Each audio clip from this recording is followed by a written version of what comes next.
చాలా మెత్తగా మాట్లాడుతున్నారు. అదే ఇక మొదలెడదామా? జేపీ గారి మధ్య ప్రో బీజేపీలో మాట్లాడుతున్నారని చెప్పి చాలా కమెంట్స్ ఉన్నాయి. దీని మీద మీ ఒపీనియన్ ఏంటి సార్? ఏం వాదనది? What rubbish is that? నాకు పొలిటీషియన్స్ కన్నా మనుషులే దొంగన కొడుకులా కనిపిస్తారు.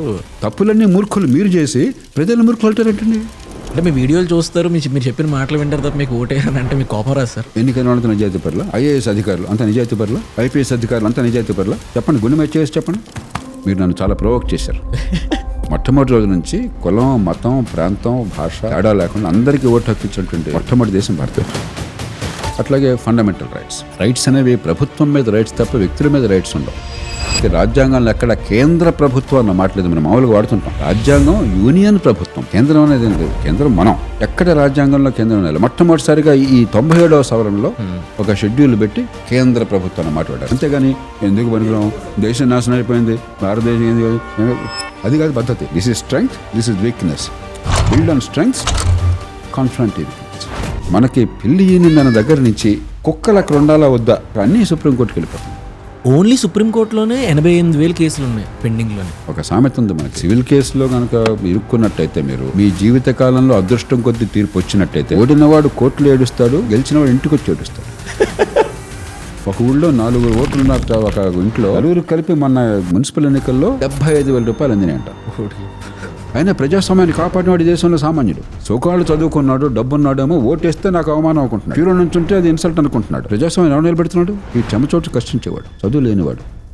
మన ఎన్నికలు అత్యుత్తమని ఎంచుకోవడానికి కాదు, తక్కువ ప్రమాదం కూడా ఓటేస్తున్నాం. ఎవరి దగ్గర ఎక్కువ డబ్బులు ఉంటే వాళ్ళే గెలుస్తున్నారు అంతనా? లేదు, డబ్బులు ఖర్చు పెట్టకపోతే ఓడిపోతున్నాడు, డబ్బు పెడితే గెలవట్లా.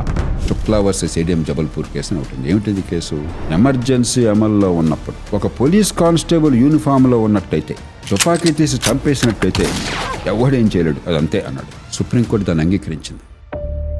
ఇప్పుడు కూడా చెప్పదలుచుకోలేదు కానీ కొంచెం సూచన ప్రాయంగా. కీలకమైన పదవులు కట్టబెడతామంటే నమస్కారం చెప్పాను. చేతకాక కాదు, పదవులు అంటే తెలియక కాదు. ఎందుకు వద్దన్నారు? ఇప్పుడు ఈ దేశంలో నేర చరిత్రలు రాజకీయంలో బయటపెట్టిన వాడిని మొట్టమొదటి నేను 98-99 42 సిట్టింగ్ ఎమ్మెల్యేస్ కానీ, ఎంపీస్ కానీ, మంత్రులు కానీ పేర్లు ఐడెంటిఫై చేశాం. దేశం అంతా నిర్ఘాంతపడి మన రాజకీయ వ్యవస్థలో ఉన్న కుళ్ళికి ఇది తిరుగులేని నిదర్శనం. 97వ సవరణ మీరు తీసుకోండి ఉదాహరణకి, చరిత్రలో బూతుమాటగా నిలిచిపోతుంది. నాకు ఒళ్ళంతా చెవులు పాకినట్టు అనిపిస్తుంది. అంత అసమర్థులు, అంత ముందు చూపు లేని వాళ్ళు రాస్తున్నారు వాళ్ళు. ఎందుకని చెప్తున్నాను, మొట్టమొదటిగా ప్రశ్న ఏంటి, క్యాండిడేట్ వస్తే ఎన్ని కోట్లు ఖర్చు పెడతావు, నీ కులం ఏంటి. మూడో ప్రశ్న ఉంటే మొత్తాన్ని ఆక్రమించేస్తాయి, మీరు ఎవరు ఉండడానికి లేదు, ఆలోచనకి లేదు. ఇది విజ్ఞత గల రాజకీయం కాదు. నేను గ్రామంలో గవర్నమెంట్ స్కూల్లో ఇంట్లో కరెంట్ లేకుండా చదువుకున్నాను. అలాంటి స్కూళ్ళకి వెళ్తున్న పిల్లలు ఈవేళ వాళ్ళకి భవిష్యత్తు లేదు. నివారించగలిగిన బాధను తొలగించగలిగితే అంతకంటే ఇంకా వాళ్ళు ప్రజాస్వామ్యం, గోంగూర ఎలానో పర్లేదు. ఒక మహిళ పేరు గుర్తులేదు నాకు, నా కాళ్ళ మీద పడి అమ్మాయి కన్నీళ్లు కార్చింది. అయ్యా నా మనవడికి సీట్ ఇప్పించండి అని చెప్పి ఆ రోజు వెక్కి ఏడ్చాను. స్వతంత్ర భారతంలో కేవలం నా మనవాడిని చదివించుకోవాలంటే కన్నీళ్లు కార్చి కాళ్ళ పడే పరిస్థితి వచ్చిందంటే ఇంతకంటే సిగ్గుపడే విషయం అన్నాడు. ఇప్పుడు కూడా తలుచుకుంటున్న కళ్ళు వస్తాయి. ఒకసారి మార్టిన్ లూథర్ కింగ్ అనుకుంటాను అన్నాడు, ఫియర్ నాక్ the door, faith answered, fear disappeared అన్నాడు. తెలంగాణ గ్రామ ప్రాంతాల్లో 150 మంది పిల్లలకు గడియారం చూసి టైం చెప్పడం రాదు. 16 ఏళ్ల వయసులో, 3 ఏళ్ల వయసులో కాదు. ప్రజలు ఎందుకు తప్పుదారినే చూస్ చేసుకుని ఓటేసుకుంటున్నారు? Capitalism versus socialism, what is good for India? మీరు సొసైటీకి గుడ్ ఎగ్జాంపుల్ సెట్ చేశారా లేదా ఒక బ్యాడ్ ఎగ్జాంపుల్ సెట్ చేశారా?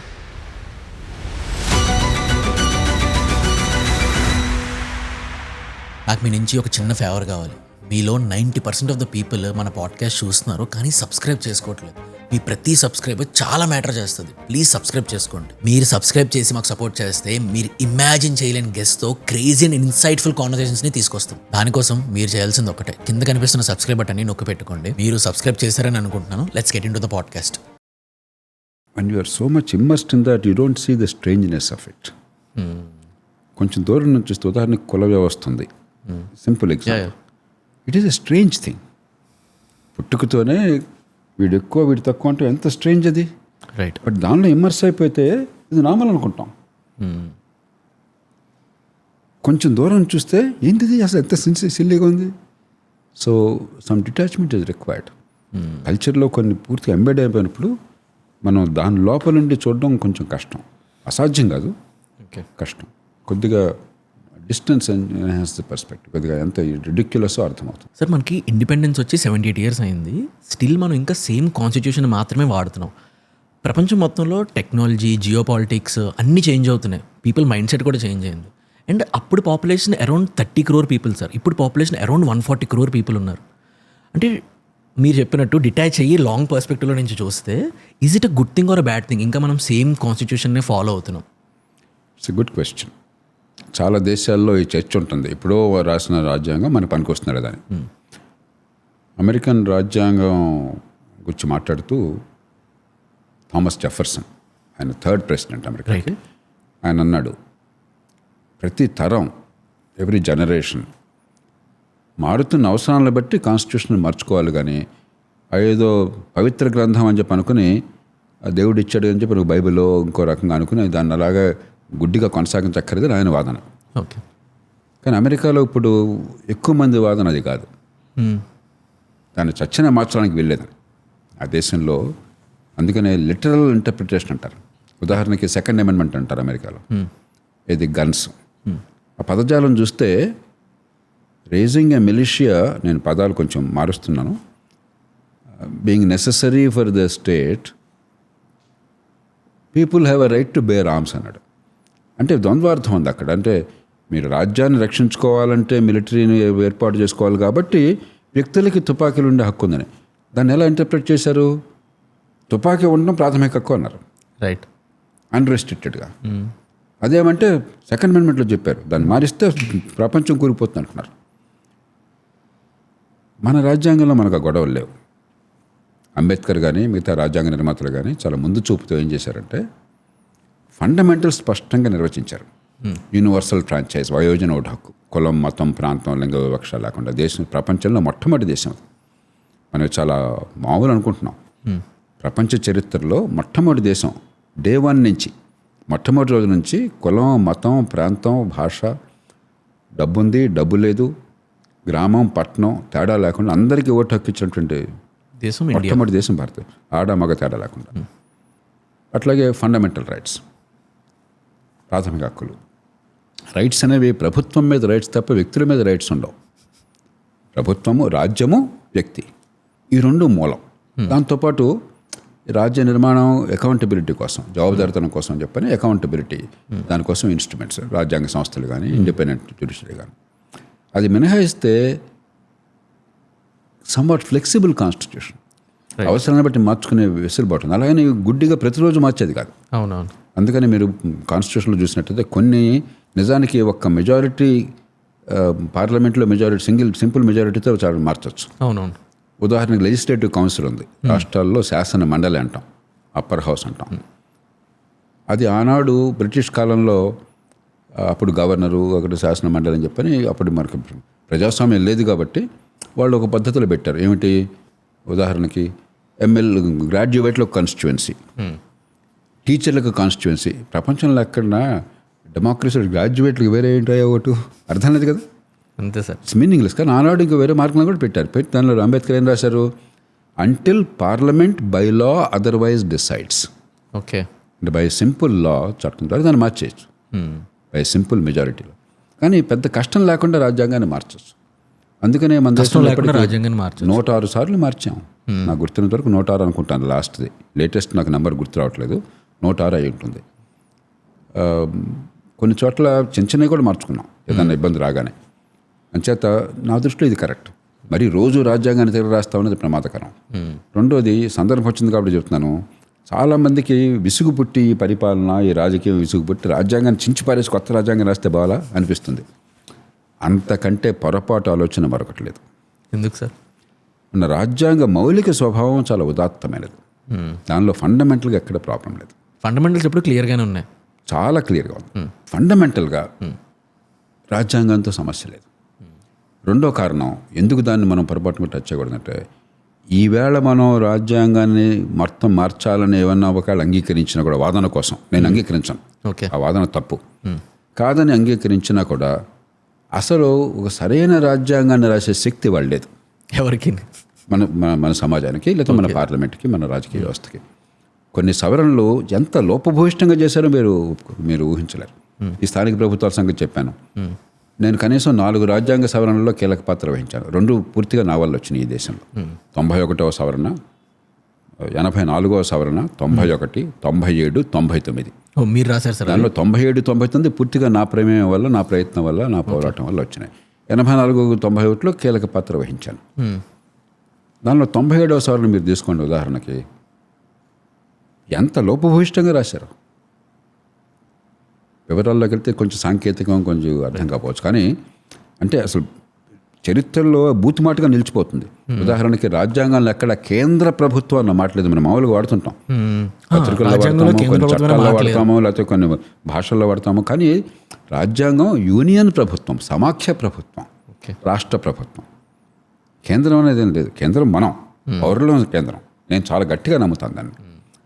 ఎక్కడ రాజ్యాంగంలో కేంద్రం లేదు. మొట్టమొదటిసారిగా ఈ 97వ సవరణలో ఒక షెడ్యూల్ పెట్టి కేంద్ర ప్రభుత్వం అన్న మాట వాడారు. నాకు ఒళ్ళంతా చెవులు పాకినట్టు అనిపిస్తుంది. అట్లాగే రాజ్యాంగం అత్యున్నతమైన న్యాయం, అత్యున్నతమైన చట్టం. రాజ్యాంగానికి లోబడి చట్టసభలు చేసే చట్టం ఉండాలి. అసెంబ్లీ కానీ పార్లమెంట్ కానీ నా ఎన్నికైనా నాకు మెజారిటీ ఇచ్చారు ప్రజలు, నా ఇష్టం వచ్చిన లేదు. రాజ్యాంగానికి లోబడి చట్టం చేయి. రైట్. చట్టానికి లోబడి రూల్స్ ఉంటాయి, నిబంధనలు. అంతేగాని నా ఇష్టం వచ్చి రూల్ పెడతానని చట్టం సంబంధం లేకుండా అంటే రూల్ చల్లదు. ఆ నిబంధనకు లోబడి అధికారుల ప్రభుత్వం చర్యలు ఉంటాయి. ప్రభుత్వ ఆదేశాలు, జీవో అంటాం మన ఆంధ్రప్రదేశ్లో, తెలంగాణలో. అది రూల్స్గా అంటే హైరార్కీ. రైట్. ఏ చర్య తీసుకున్నా కూడా అది ఆ నిబంధనలకు లోబడి, ఆ నిబంధన చట్టానికి లోబడి, చట్టం రాజ్యాంగానికి లోబడి. ఈ 97వ సవరణలో ఏం రాశారు తెలుసా? వాళ్ళ ఉద్దేశం అది కాదు, కానీ అంత అసమర్థులు, అంత ముందు చూపు లేని వాళ్ళు రాస్తున్నారు వాళ్ళు. ఎందుకని చెప్తున్నాను నేను, ఫలానా చట్టానికి లోబడి ఈ రకంగా పనిచేయాలని చెప్పి. రాజ్యాంగంలో ఫలానా చట్టానికి లోబడి ఎప్పుడు ఉండదు. రాజ్యాంగానికి లోబడి చట్టం ఉంటుంది. చట్టంలో, రాజ్యాంగంలో ఎప్పుడు కూడా ఫలానా చట్టం లోబడి ఉండదు. Subject to provisions of banking regulation act అని పెట్టారు. అంతకంటే లోపపోయి అంటే మెడమే తలకాయ లేకుండా రాస్తున్నాం మనం. ఓకే. కాబట్టి ఇవాళ రాసే శక్తి లేదు. 2, పొరపాటున రాసే శక్తి ఉన్నా కూడా ఈ సమాజాన్ని ఏకం చేసి ఏకాభిప్రాయంతో అంగీకారం తీసుకురావడం అసాధ్యం. సూర్యుడు తూర్పును ఉదయించాడు మీరంటే కాదు, పశ్చిమాన నేను వాదిస్తాను. వర్షం కురుస్తుందంటే కాదు, వర్షం ఆగిపోయిందని అంటాను నేను. అలాంటి సమాజంలో ఉన్నాం. ఆనాడు స్వతంత్ర పోరాట స్ఫూర్తి ఉన్నది, అపారమైన మేధాశక్తి, విశ్వసనీయత, క్రెడిబిలిటీ, త్యాగనిరతి, సమాజం పట్ల సమ్యక్ దృక్పథం అన్నటువంటి గొప్ప నాయకత్వం ఉన్నది అన్ని రంగాల్లోంచి. కాబట్టి అభిప్రాయ భేదాలు సహజం మనుషులకి, రైట్, కానీ వాటిని సమన్వయం చేయగలిగారు. ఇవాళ మనకు ఆ శక్తి లేదు. కాబట్టి రాజ్యాంగాన్ని పిచ్చి పనులు చేయబోకండి. కొన్ని నేను ఇందాక చెప్పాను, స్థానిక ప్రభుత్వాల విషయం వరకు కొన్ని అలాంటివి మార్చుకుందాం, ఎన్నోసార్లు మార్చుకుందాం, ఇంకోసారి మార్చుకుందాం అంతే తప్ప మౌలిక స్వరూపం ఈ రాజ్యాంగం పర్ఫెక్ట్. పొరపాటున పిచ్చి ఆలోచన చేస్తే చచ్చేస్తే దేశం చాలా ప్రమాదంలో పడుతుంది. ప్రతిదానికన్నా ఇండియాలో judicial system is very powerful అని మనం అందరికీ చెప్తాం, అని అందరికీ తెలుసు. అండ్ దేని గురించి ఏమైనా మాట్లాడినప్పుడు ఎవరైనా అదుపు తప్పి మాట్లాడతారేమో, కానీ రిగార్డింగ్ జ్యుడిషియల్ సిస్టమ్ గురించి మాట్లాడుతున్నప్పుడు చాలా జాగ్రత్తగా మాట్లాడతారు. సార్, మరి అంత పవర్ఫుల్ ఇండియన్ జ్యుడిషియల్ సిస్టమ్ ఉన్నప్పుడు why is it so slow?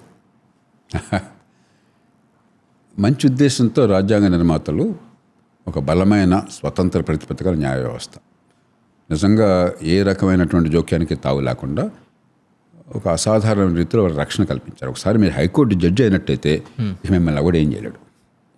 ఒక లాయర్నే ఏం చేయలేరు సార్ ఇప్పుడున్న సొసైటీలో. ఒక లాయర్నే ఏం చేయలేరు.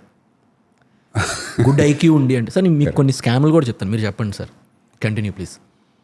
ఏమైందంటే స్థూలంగా చూస్తే సుప్రీంకోర్టు కానీ హైకోర్టులు కానీ ఈ దేశ రాజ్యాంగాన్ని నిలబెట్టడంలో, స్వేచ్ఛను కాపాడడంలో స్థూలంగా ఒక పాత్ర వహిస్తున్నాయి. అది ఒప్పుకోవాలి మనం. రైట్. లోతుకి వెళ్తే చాలా లోపాలు కనిపిస్తాయి. Yes sir. ఎమర్జెన్సీ కాలం ఉంది, 75, 77. మీరంతా మీ తల్లిదండ్రులు కూడా పుట్టుంటారు. అవును. నా జీవితం అంతా ప్రభావితమైంది ఎమర్జెన్సీ కాలంలో. ఆ రోజుల్లో హేబియస్ కార్పస్ కేసు అని ఒకటి సుప్రీంకోర్టు ముందుకెళ్ళింది. Shukla versus ADM Jabalpur case అని ఒకటి ఉంది. ఏమిటిది కేసు? హేబియస్ కార్పస్ అంటే ఇప్పుడు మిమ్మల్ని నన్ను అన్యాయంగా పోలీసులు తీసుకుపోయారు, అరెస్ట్ చూపెట్టలేదు, న్యాయస్థానం ముందు నేరారోపణ చేయలేదు, ఎక్కడికి వెళ్ళారో కూడా తెలియదు. అప్పుడు హేబియస్ కార్పస్, ఆ మనిషిని చూపెట్టండి, వంశీని చూపెట్టండి, ఏంటి మీ ఇష్టం వచ్చినట్టు, రాజ్యానికి ఆ హక్కు లేదు. కోర్టుకు వెళ్తే కోర్టు ఆదేశం ఇస్తుంది. ఇది కేసు వెళ్ళింది. ఈ రకంగా అరెస్ట్ చేసి తీసుకుపోయారు ఏ కారణం లేకుండా అని చెప్పాను. అటార్నీ జనరల్ నిరేన్ డే అని చెప్పని ఉన్నాడు ఆయన. ఆయన ఏం వాదించారంటే ఎమర్జెన్సీ అమల్లో ఉన్నప్పుడు ప్రాథమిక హక్కులన్నీ పోతాయి, ఎవ్వరికీ హక్కు లేదు, జీవించే హక్కు లేదు, ఓకే, స్వేచ్ఛగా ఉండే హక్కు లేదు, మాట్లాడే హక్కు అసలు లేదు. ఎమర్జెన్సీ టైంలో కాబట్టి ఈ హెబియస్ కార్పస్ చెల్లదు అన్నాడు. న్యాయమూర్తి ఒక ఆయన అడిగాడు, ఒక ఉదాహరణ చెప్పండి అని. ఒక పోలీస్ కానిస్టేబుల్ యూనిఫామ్లో ఉన్నట్టయితే, తుపాకీ తీసి చంపేసినట్టయితే ఎవడేం చేయలేడు, అదంతే అన్నాడు. సుప్రీంకోర్టు దాన్ని అంగీకరించింది. ఆ తీర్పును అంగీకరించి ఆ రకంగా వాళ్ళు తీర్పిచ్చారు. ఒకే ఒక్క న్యాయమూర్తి వ్యతిరేకించాడు. ఆయన పేరు హెచ్ఆర్ ఖన్నా. ఆయన అందుకని ప్రధాన న్యాయమూర్తి కాకుండా ఆపేశారు. ఓకే, అంటే సుప్రీంకోర్టు ఈ దేశాన్ని ఫెయిల్ అయిపోయింది కదా. స్వేచ్ఛని కాపాడాల్సినటువంటి సుప్రీంకోర్టు ఎగ్జిక్యూటివ్కి నీ ఇష్టం, నువ్వు ఏదన్నా చేసుకో, ఎవడు ఏం చేయలేడని చెప్పి నిలిచిపోయింది. ఒక ఉదాహరణ. అలాంటివి చాలా ఉన్నాయి. రెండు రకాల. ఇంకో రకంగా ఏమవుతుంది, చేయాల్సిన పని మర్చిపోయిన ఎందుకు స్లో అవుతుంది చెప్పని. అసలు చేయాల్సిన పని న్యాయాన్ని ఇవ్వటం, రైట్, వేగంగా సమర్థంగా నిష్పాక్షికంగా న్యాయాన్ని ఇవ్వటం, అదే కదా. అది పక్కన పెట్టేసి అడ్డగోలుగా అన్నీ తీసుకుంటున్నాం. ఇప్పుడు ఉదాహరణకి కుక్కలు అక్కడ ఉండాలా వద్దా అది చర్చించొద్దని అంటలా. అరే ఈ దేశంలో దేర్ ఆర్ మచ్ బిగ్గర్ కొన్ని ప్రాబ్లమ్స్. కోట్ల కేసులు అపరిష్కృతంగా ఉంటే న్యాయం 5,000 కోట్ల కేసులు ఉన్నాయి సార్ ఇప్పటికీ పెండింగ్లోనే. ఎగ్జాక్ట్లీ. సో ఓన్లీ సుప్రీంకోర్టులోనే 88,000 కేసులు ఉన్నాయి పెండింగ్లోనే. సో ఏమవుతుందంటే అమాంబాపతు, ఇప్పుడు అమెరికన్ సుప్రీంకోర్టుని తీసుకోండి మీరు ఉదాహరణకి, ఏడాదికి 100 కేసులు తీసుకుంటారు. ఒక రాజ్యాంగ ధర్మాసనంగా పనిచేస్తారు, అప్పీలేట్ కోర్టు కాదు అది. కాబట్టి కింద కేసులు ఏమైనా ఉంటే పైకి అప్పీల్కి వెళ్ళిన సుప్రీంకోర్టు తీసుకోదు, అసలు అక్కడ నిర్ణయం అయిపోతుంది. రాజ్యాంగపరమైన అంశం ఏమన్నా ఉంటే సుప్రీంకోర్టు స్వీకరిస్తుంది. అది కూడా వచ్చిన ప్రతి కేసు అమాంబాపతు స్వీకరించదు, వాళ్ళు నిర్ణయం చేస్తారు. అది కొన్ని లక్షలుగా సందేహాలు ఉంటాయి. ఈవేళ పరిస్థితుల్లో ఉన్న వాటిల్లో నా ముందున్న వాటిలో మోస్ట్ ఇంపార్టెంట్ ఏంటి, ఆ 100 తీసుకుంటారు. ఇక అడ్జస్ట్మెంట్స్ ఉండవు, ఏ రోజుకు ఆ రోజు అది కంటిన్యూస్ అయిపోతుంది. ఊరికే చాంతాడంత పొడిగిన లాయర్ కూర్చొని ఒక దంపుడు ఛాన్స్ ఉండదు. రైటింగ్ సబ్మిషన్ ఇవ్వాలా, రాతపూర్వకంగా ఇవ్వండి మొత్తం అన్ని త్వరగాను. అక్కడ 10 లేక 15 నిమిషాలు మీ వాదన చెప్పాలా. గుచ్చి న్యాయమూర్తులు అడుగుతారు, సమాధానం చెప్పాలా. ఏమాత్రం అటు ఇటు వెళ్ళినా కూడా నోరు మూసి కూర్చోబెడతారు. న్యాయ నిర్ణయం వెంటనే అయిపోతుంది. ఆ సంవత్సరంలో ఈ 100 కేసులు న్యాయ నిర్ణయం అయిపోతుంది. ఒక 10 కేసులు వినే అవకాశం లేదు, అయిపోయింది, రాకెట్ షీట్ని తీసేస్తారు. ఇంకోసారి చూసుకుందాం, అది కంపెనీ పోయింది లేదు. అవి వాళ్ళ నిర్ణయం కాకపోతే దేశానికి ఏం కాదు. ఓకే, కాబట్టి ఏమవుతుంది, సుప్రీంకోర్టు ఒక రాజ్యాంగ న్యాయస్థానంగా పనిచేస్తుంది, సమర్థంగా పనిచేస్తుంది. ప్రయారిటైజేషన్, ప్రాధాన్యాలు అర్థం చేసుకుంది. మనకి పిల్లి ఈనిందన్న దగ్గర నుంచి దేశం సంక్షోభంలో పడ్డ దగ్గర దాకా అన్నీ సుప్రీంకోర్టుకి వెళ్ళిపోతున్నాయి. అలాగే కోర్టుల్లో ఏమవుతుంది, కొన్ని సుప్రీంకోర్టు మిగతా కోర్టులో కూడాను, హైకోర్టు కూడా అలాగే. హైకోర్టులో అసలు పెద్ద first point of contact high court అయిపోయింది. హైకోర్టు రాజ్యాంగ ధర్మాసనం, రాజ్యాంగ కోర్టుగా పనిచేయట్లా, ఏదో మామూలుగా సివిల్ కోర్టు లాగా మన ఊళ్ళో మున్సిపల్ కోర్టు లాగా పనిచేస్తుంది. అంతే, లాయర్ల కోసం పనిచేస్తుంది, లాయర్ల ఫీజుల కోసం పనిచేస్తుంది. ఈ దేశంలో ప్రజల కోసం న్యాయం అందించడం కోసం కాదు. చాలా మార్పులు కావాలి. అలాగే ప్రాసిక్యూషన్, నేరాల విషయంలో ప్రాసిక్యూషన్ చాలా సమర్థంగా పనిచేయాలి, ఇండిపెండెంట్గా పనిచేయాలి. వీకెస్ట్ ప్రాసిక్యూషన్ ప్రపంచంలో.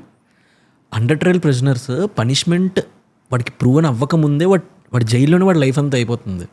ఇంకా సివిల్ కేసులు అయితే ఒక 25 ఏళ్ళు 30 ఏళ్ళు అయితే తప్ప ఏం తేలట్లేదు. ఇప్పుడు అండర్ ట్రయల్ ఉదాహరణకు చెప్తే, ఇప్పుడు 60-70% మంది మొత్తం భారతదేశంలో ఉన్న మన అదృష్టం ఏంటంటే ఒక మంచిది, మనం ఏదో చాలా సమాజాల్లాగా తీవ్రమైన శిక్షలు వేయటం, టూత్ ఫర్ టూత్ అంటారు, మనకు అది గొడవ కాదు. కాస్త పోనీలే అన్న సమాజం రకంగా నా దృష్టిలో అది మంచిది ఒక స్థాయి వరకు. ఎందుకు సార్? ఇప్పుడు అమెరికన్ తీసుకోండి, కొన్ని సందర్భాల్లో చిన్న నేరాలకు కూడా పెద్ద శిక్షలు వేస్తారు. అక్కడ అనుభవం ఏంటంటే, శిక్ష పడుతుందన్న భయం కంటే మామూలు చిన్న నేరస్తులు జైలుకి వెళ్ళిన తర్వాత చాలా సందర్భాల్లో కరడిగట్టిన నేరస్తులుగా తిరిగి వస్తున్నాడు. మనం సమాజాన్ని రక్షించాలి, న్యాయ వ్యవస్థ సమాజాన్ని రక్షించాలి. ఒక శిక్ష వేస్తే ఒకటి డెటరెంట్గా ఉండాలి, ఈ శిక్ష మళ్ళీ శిక్ష పడుతుందన్న భయం ఉండాలి. రెండోది, ఆ మనుషులు దాని నుంచి ప్రవర్తన నుంచి బయటపడాలి, మొత్తమే సమాజాన్ని కాపాడాలి. అలా కాపాడకుండా మీరు పెద్దానికి శిక్షలు పెద్దవి చేసినా కూడా మంచిది కాదు. అంటే నేరాన్ని చిన్నగా పెద్దగా చూడడంలో డిఫరెన్స్ ఎందుకని తీవ్ర నేరాలను గట్టిగా చూడాలి. కానీ మీరు చెప్పే అండర్ ట్రయల్ కేసులు ఏంటంటే చిన్న చిన్న నేరాలు. ఓకే. ఎప్పుడు వాళ్ళు అండర్ ట్రయల్స్ అవుతున్నారు? డబ్బు లేనివాడు, రాజకీయ పరపతి లేనివాడు, పలుకుబడి లేనివాడు, లాయర్ని పెట్టుకోలేనివాడు. అలాంటి కేసులు ఏమవుతుంది? 2 జరుగుతున్నాయి. అయితే వాళ్ళని జైల్లో పెట్టి ఇక ఎప్పుడు పడుతుందో జైలుగా 6 నెలలు కావచ్చు, సంవత్సరం కావచ్చు.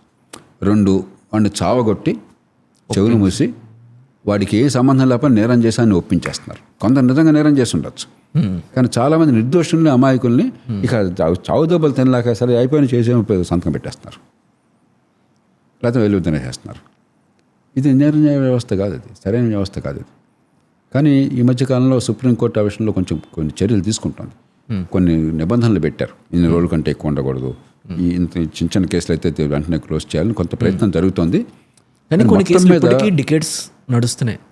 కేసులు నడుస్తున్నాయి. కేసులు ప్రధానమంత్రి రాజీవ్ గాంధీని దారుణంగా టెర్రరిస్టులు హత్య చేస్తే వాళ్ళకి శిక్ష పడి అమలు చేయడానికి 18 ఏళ్ళు పట్టింది. 1991 మేలో ఆయన చంపేశారు. 1991 మేలో. 2009లో ఆ శిక్ష అమలైంది. ప్రధానమంత్రి, సాక్షాత్తు మాజీ ప్రధానమంత్రి, ఆనాడు దేశంలో అతిపెద్ద పార్టీ కాంగ్రెస్, దానికి తిరుగులేని నాయకుడు, చంపింది టెర్రరిస్టులు, ఉగ్రవాదులు. 18 ఏళ్ళు పట్టింది మనకి. కాబట్టి ఆ కేసు ఎట్లా ఉంటే మిగతా కేసులు ఏం చెప్తాం? ఇక సివిల్ కేసులు చెప్పక్కర్లేదు.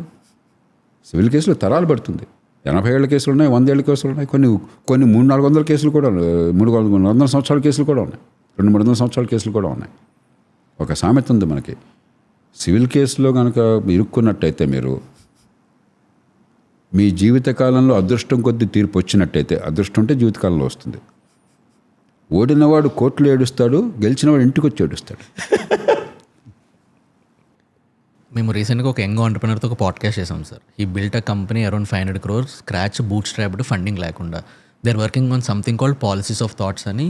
I think you met them also. అతన్ని ఒక క్వశ్చన్ అడిగాను అనమాట. నేనేం అడిగానంటే, మన ఇండియాలో పొలిటీషియన్లు రౌడీలు దొంగలు అని తెలిసినా కూడా వాళ్ళకి ఎందుకు ఓట్లేసి గెలిపిస్తారు? జేపీ సార్ లాంటి వాళ్ళు మంచోళ్ళు, పాలసీ మీద లాజిక్ అంటే నాలెడ్జ్ ఉన్నవాళ్ళు, వీళ్ళంటి వాళ్ళకి ఓటేస్తే సొసైటీకి మంచి జరుగుతుందని తెలిసినా కూడా జనాలు వీళ్ళని ఎందుకు నమ్మి ఓటేయరు అని అడిగితే అతను ఒక షిప్ ఆఫ్ స్టేట్ అన్న కాన్సెప్ట్ చెప్పాడు అనమాట. ఏంటనంటే జేపీ సార్ లాంటి వాళ్ళు ఎలాంటి వాళ్ళు అంటే, ఒక షిప్ ఆఫ్ స్టేట్ అన్న కాన్సెప్ట్ ఉంటుంది. ఒక షిప్ ఉంటుంది, 10 మంది ఉంటారు, అందులో ఒక కెప్టెన్ ఉంటాడు. 10 మందిలోని ఒక 8 మంది ఆ కెప్టెన్ని మభ్యపెట్టి నేను ఈ షిప్ నేను నడుపుతానని చెప్పి అతను మభ్యపెట్టి అతను ఒప్పించడానికి ట్రై చేస్తారు. ఇంకొక అతను మాత్రం అక్కడ డెక్ మీద కూర్చొని స్టార్స్ని, విండ్ని చూస్తూ ఉంటారు. ఎందుకంటే అతనికి నాలెడ్జ్ ఉంది, ఈ షిప్ నడపాలి అని అంటే విండ్ కావాలి, డైరెక్షన్ తెలియాలి, స్టార్స్ ఉండాలి, ఇవన్నీ అలైన్ అవ్వాలని. మిగిలిన 8 మంది మాత్రం ఏం తెలియకుండా నేను నడుపుతానని సరదా పడతారు. ఈ 8 మంది పొలిటీషియన్స్, అక్కడ కెప్టెన్ ఏమో మన పీపుల్, ఆ డెక్ మీద ఉన్న వాళ్ళు జేపీ సార్ లాంటి వాళ్ళు. అలా ఉంది మన సొసైటీ. కొంచెం లోతుకెళ్తే మీరు అడిగిన ప్రశ్నకి 4 ప్రశ్నలు వేసుకోవాలి. ఓకే. ఏదో నేరస్తులు, ఇప్పుడు ఈ దేశంలో నేర చరిత్రలు రాజకీయంలో బయట పెట్టిన వాడిని మొట్టమొదటి నేను. Right sir. మీరు బహుశా అప్పుడు పుట్టుంటారు. 1999లో 99లో 42 మామూలు అభ్యర్థులు కాదు, కీలకమైన అభ్యర్థులు, సిట్టింగ్ ఎమ్మెల్యేస్ కానీ, ఎంపీస్ కానీ, మంత్రులు కానీ, చాలా ప్రభావశీలమైన వాళ్ళు, గట్టి వాళ్ళు, 42 పేర్లు ఐడెంటిఫై చేశాం. అబ్సల్యూట్లీ ఎవరు వేలెత్తి చూపే అవకాశం లేదు. ఇంపార్షియల్గా, గట్టిగా ప్యాక్ చేసి, స్టాండర్డ్స్ ప్రకారం, పద్ధతి ప్రకారం దేశం అంతా నిర్ఘాంతపోయింది. అప్పటిదాకా ఏదో నేరచరుతుందంటున్నారు కానీ ఇంత స్టాండర్డ్తో పేర్లు నిర్భయంగా ప్రకటించిన దాఖలాలు లేవు. దాని నుంచి కొందరు మిత్రులు సుప్రీంకోర్టు దాకా వెళ్ళారు. కోర్టు అసలు ఎవరో స్వచ్ఛంద సంస్థలు కష్టపడి చేయటం ఏంటి, ఎన్నికల సంఘమే స్వీకరించాలి, వాళ్ళు ఖచ్చితంగా నేర చరిత్ర బయటపెట్టాలని చెప్పన్నారు. ఆ చట్టం వచ్చింది. సరే, ఆ చట్టం వచ్చిన తర్వాత మళ్ళీ దాన్ని మ్యాండేటరీ చేయాలని గట్టిగా వాదించి విజయం సాధించాం. కానీ ఇవంతా నేను చేసింది దీనివల్ల ఏదో దేశం బాగుపడిపోతుంది అది కాదు. ఇది soft under belly of the system. మన రాజకీయ వ్యవస్థలో ఉన్న కుళ్ళికి ఇది తిరుగులేని నిదర్శనం. ఎవడు కూడా రాజకీయంలో ఉన్నాడు అవునయ్యా గోండా వస్తే తప్పేంటి అనలేడు. వాడికి ఆబ్వియస్గా చూసే ప్రతి ఏందా నేరస్తుని ఎమ్మెల్యే కూర్చోబెట్టండి, ఎంపీ కూర్చోబెట్టండి అని చెప్పిన సమాధానం లేదు. దాని నుంచి ఒక శోధన జరుగుతుంది, ఒక ఆలోచన ఏం జరుగుతుందని చెప్పి ఆలోచన చెప్పారు. అది మర్చిపోయినాం మనం. కాబట్టి ఇది అర్థం చేసుకోవాలంటే 4 కీలకమైన ప్రశ్నలకు వెళ్ళాలి. మీరు నేను నేరస్తులు అంటున్నాం. ప్రజల్లో చాలామంది వాడు నేరస్తులు అనుకోవట్లేదు, వాడు చాలా మర్యాదస్తులుగా భావిస్తున్నారు. మనం చాలా మర్యాద ఇస్తున్నారు. ఎందుకని మీరు చెప్పండి. ఇలాంటి నేరస్తులు ఏ రకంగా నేరాలు చేస్తున్నారు? సెటిల్మెంట్లు చేస్తున్నారు అత్యధికంగా. అంటే ఏంటి? ఖండబలంతో బండ న్యాయాన్ని అందిస్తున్నారు డబ్బు తీసుకుని. ఎందుకు అవసరమైంది? న్యాయ వ్యవస్థకి వెళ్తే, కోర్టుకి వెళ్తే న్యాయం దొరకదని ఖచ్చితంగా ఉన్నప్పుడు కాబట్టి అప్రకటిత న్యాయమూర్తులు అన్నారు. మన గోండా అనుకుంటున్నవాడు, మన క్రిమినల్ అనుకుంటున్నవాడు సమాజంలో అప్రకటిత న్యాయమూర్తి. ధర్మం చేస్తున్నాడు, డబ్బు తీసుకునే కొట్టే తిట్టో. మీరు నేను కూడా ఎప్పుడు నా సమస్య వస్తే, సార్ ఇది మా వాడిది సార్, ఇది ప్రాపర్టీ జెన్యున్గా అయింది అన్ని రికార్డులోనే, వాడు వచ్చి బలవంతంగా ఆక్యుపై చేస్తున్నాడు, మీరు చూడండి అని చెప్పంటే వాడు చేస్తున్నాడు. చట్టం చేయలేకపోతుంది అది. 2, సరే నేరస్తులు ఆ రకంగా మంచి వచ్చాడు, సమాజంలో అవసరాన్ని తీరుస్తున్నాడు, డబ్బు చేసుకుంటున్నాడు, బలవంతుడైనాడు. వాడు పాలిటిక్స్లోకి ఎందుకు వస్తున్నాడు? వస్తే మీరు నేను మాట్లాడుతున్నాం వాడి గురించి, మామూలు గుండా గురించి మాట్లాడట్లేదు. ప్రతి ఊళ్ళో వాడు గుండా ఉంటాడు, వాడి గురించి మాట్లాడలేదు కదా. ఎమ్మెల్యే కాగానే మనం మాట్లాడుతున్నాం. మరి ఎందుకు రిస్క్ తీసుకుంటున్నాడు మీరు చెప్పండి. అంటే పవర్లో ఉంటే ఇంకెవరేం చేయలేరు. ఏ పోలీసును చూసి ఒక గుండా భయపడాలో, మీరు పవర్లో రాగానే ఆ పోలీసు మిమ్మల్ని చూసి భయపడతారు. ఇందాక చెప్పుకున్నాం కదా, నేర పరిశోధన పూర్తిగా ఎన్నికైన వాడి చేతుల్లో ఉంది, ప్రభుత్వం చేతుల్లో ఉందని. కాబట్టి ఇట్ మేక్స్ సెన్స్, రైట్? సరే, ఇదంతా లూప్లోనే ఉంది కదా సార్. ఇలా అయితే ఎప్పటికీ ప్రాబ్లమ్ సాల్వ్ కాదు కదా. చాలు, ప్రతిదానికి పరిష్కారం ఉంది, దానికి వెళ్ళాలని చెప్పేది. 3, మరి పొలిటికల్ పార్టీలు వాళ్ళకి సీట్లు ఎందుకు వస్తున్నాయి? వీళ్ళందరూ దుర్మార్గులు కాదే.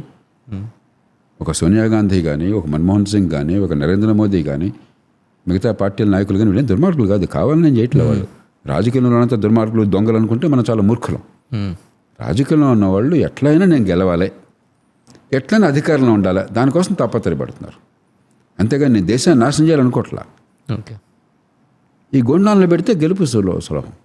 ఎందుకని? వాడి దగ్గర డబ్బు ఉంది, మంది మార్బలం ఉంది. ఒక ఆర్గనైజేషన్ లేకపోతే పెద్ద గుండా కాలేడు వాడు. సమాజంలో పరపతి ఉంది, ఎందుకంటే వాడు ఖండాబలంతో బండి పరపతి సంపాదించాడు. 4వది, ఏదో కులం పేరు లేకుండా, ఆ కులం నాయకుడిగా చలామణి కాకుండా, అరుదైన సందర్భాల్లో మత నాయకుడిగా చలామణి కాకుండా ఒక్క నేరస్తుడు కూడా పాలిటిక్స్లోకి రాలా. మీరు చూడండి, దుర్భినేష్ చూడండి. నేర చరిత్ర ఉన్నటువంటి రాజకీయంలో ప్రవేశం చేసిన ప్రతి ఒక్కడు ఒక కులం నాయకుడు, కొన్ని సందర్భాల్లో మత నాయకుడు. మన దేశంలో డబ్బు, 10 మంది బలం, సమాజంలో మంచి వచ్చాడు కొంత పరపతి, కులం ఉంటే మిగతా వాడితో పోలిస్తే వాడికి గెలుపు సునాయాసం, విన్నబిలిటీ. మనం ఎందుకు ఓటేస్తున్నాం? తెలిసి చాలా సందర్భాలు తెలిసి ఓటేస్తున్నాం. అన్నీ సమానం అయితే నేరస్తుడికే కొంచెం ఎక్కువ ఓట్లు పడుతున్నాయి. ఎందుకని? మర్యాదస్తుడు రాజకీయం చేస్తే పని జరగదు. వాడు కూర్చుని కనీసం ఎంఆర్ఓనో పోలీసు వాడినో మరొకటి, అరే అంత తెలుస్తా చేస్తావు లేదా అంటే కొంత జరుగుతుందని నమ్మకం. ఈ 4టిని మనం చేంజ్ చేయాలి. అవుతుంది అంటారు సార్? ఖచ్చితంగా. కాబట్టి ముందు అసలు సమస్య అర్థం చేసుకోవాలి, సిస్టమేటిక్గా వెళ్ళాలి. సార్, ఇప్పుడు మీరు ఇన్ని ఇయర్స్గా ఒక 10,000 ఆర్టికల్స్ రాశారు, పబ్లిక్ పాలసీస్ మీద, రిఫార్మ్స్ మీద, గవర్నెన్స్ మీద. ఎన్నో ఇంటర్వ్యూలు ఇచ్చారు, ఎన్నో మంచి మాటలు చెప్పారు. లాస్ట్కి మిగిలింది జేపీ సార్ అంటే మంచోళ్ళనే పేరు తప్ప. ప్రజలు ఏం మారారు సార్ మీ మాట నమ్మి, మీ మాట విని? నేను పూర్తిగా తిరస్కరిస్తున్నాను ఆ వాదన. అవునా? మనకేంటంటే కొన్ని సినిమాలు చూసి, మీ వీడియోలు చూస్తారు, మీరు చెప్పిన మాటలు వింటారు తప్ప మీకు ఓటేయాలని అంటే మీకు కోపం రాదు సార్? చెప్తాను. ఇప్పుడు ఒకే ఒక్కటే సినిమా రైట్ వచ్చినట్టుంది. ఒక్కరోజు ముఖ్యమంత్రి దేశం మొత్తాన్ని మార్చేశారు కదా. నాకు ఫ్రెండ్ ఒక ఆయన అనేవాడు, అట్టుండాలి సార్ మీలాంటి వాడు ఒక్కరోజు అయిపోతాను. అంతకంటే పొరపాటు ఆలోచన ఇంకోట్లేదు. ఇవన్నీ కూడా అది డ్రామా. ఆ డ్రామాటిక్స్గా చూసి, నాటకీయత చూసి అక్కడ కూర్చుంటే మంత్రం వేసి మ్యాజిక్ చేసి మొత్తం సీన్ మారిపోతుంది అనుకుంటున్నాం. కాదు, ప్రజాస్వామ్యం మన నుంచి వచ్చింది.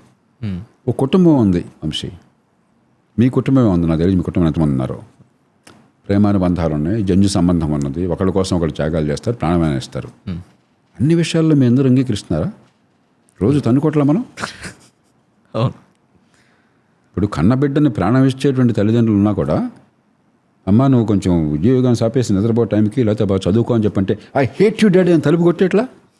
రైట్. ఎలా సమన్వయం చేసుకోవాల్సి వస్తుంది.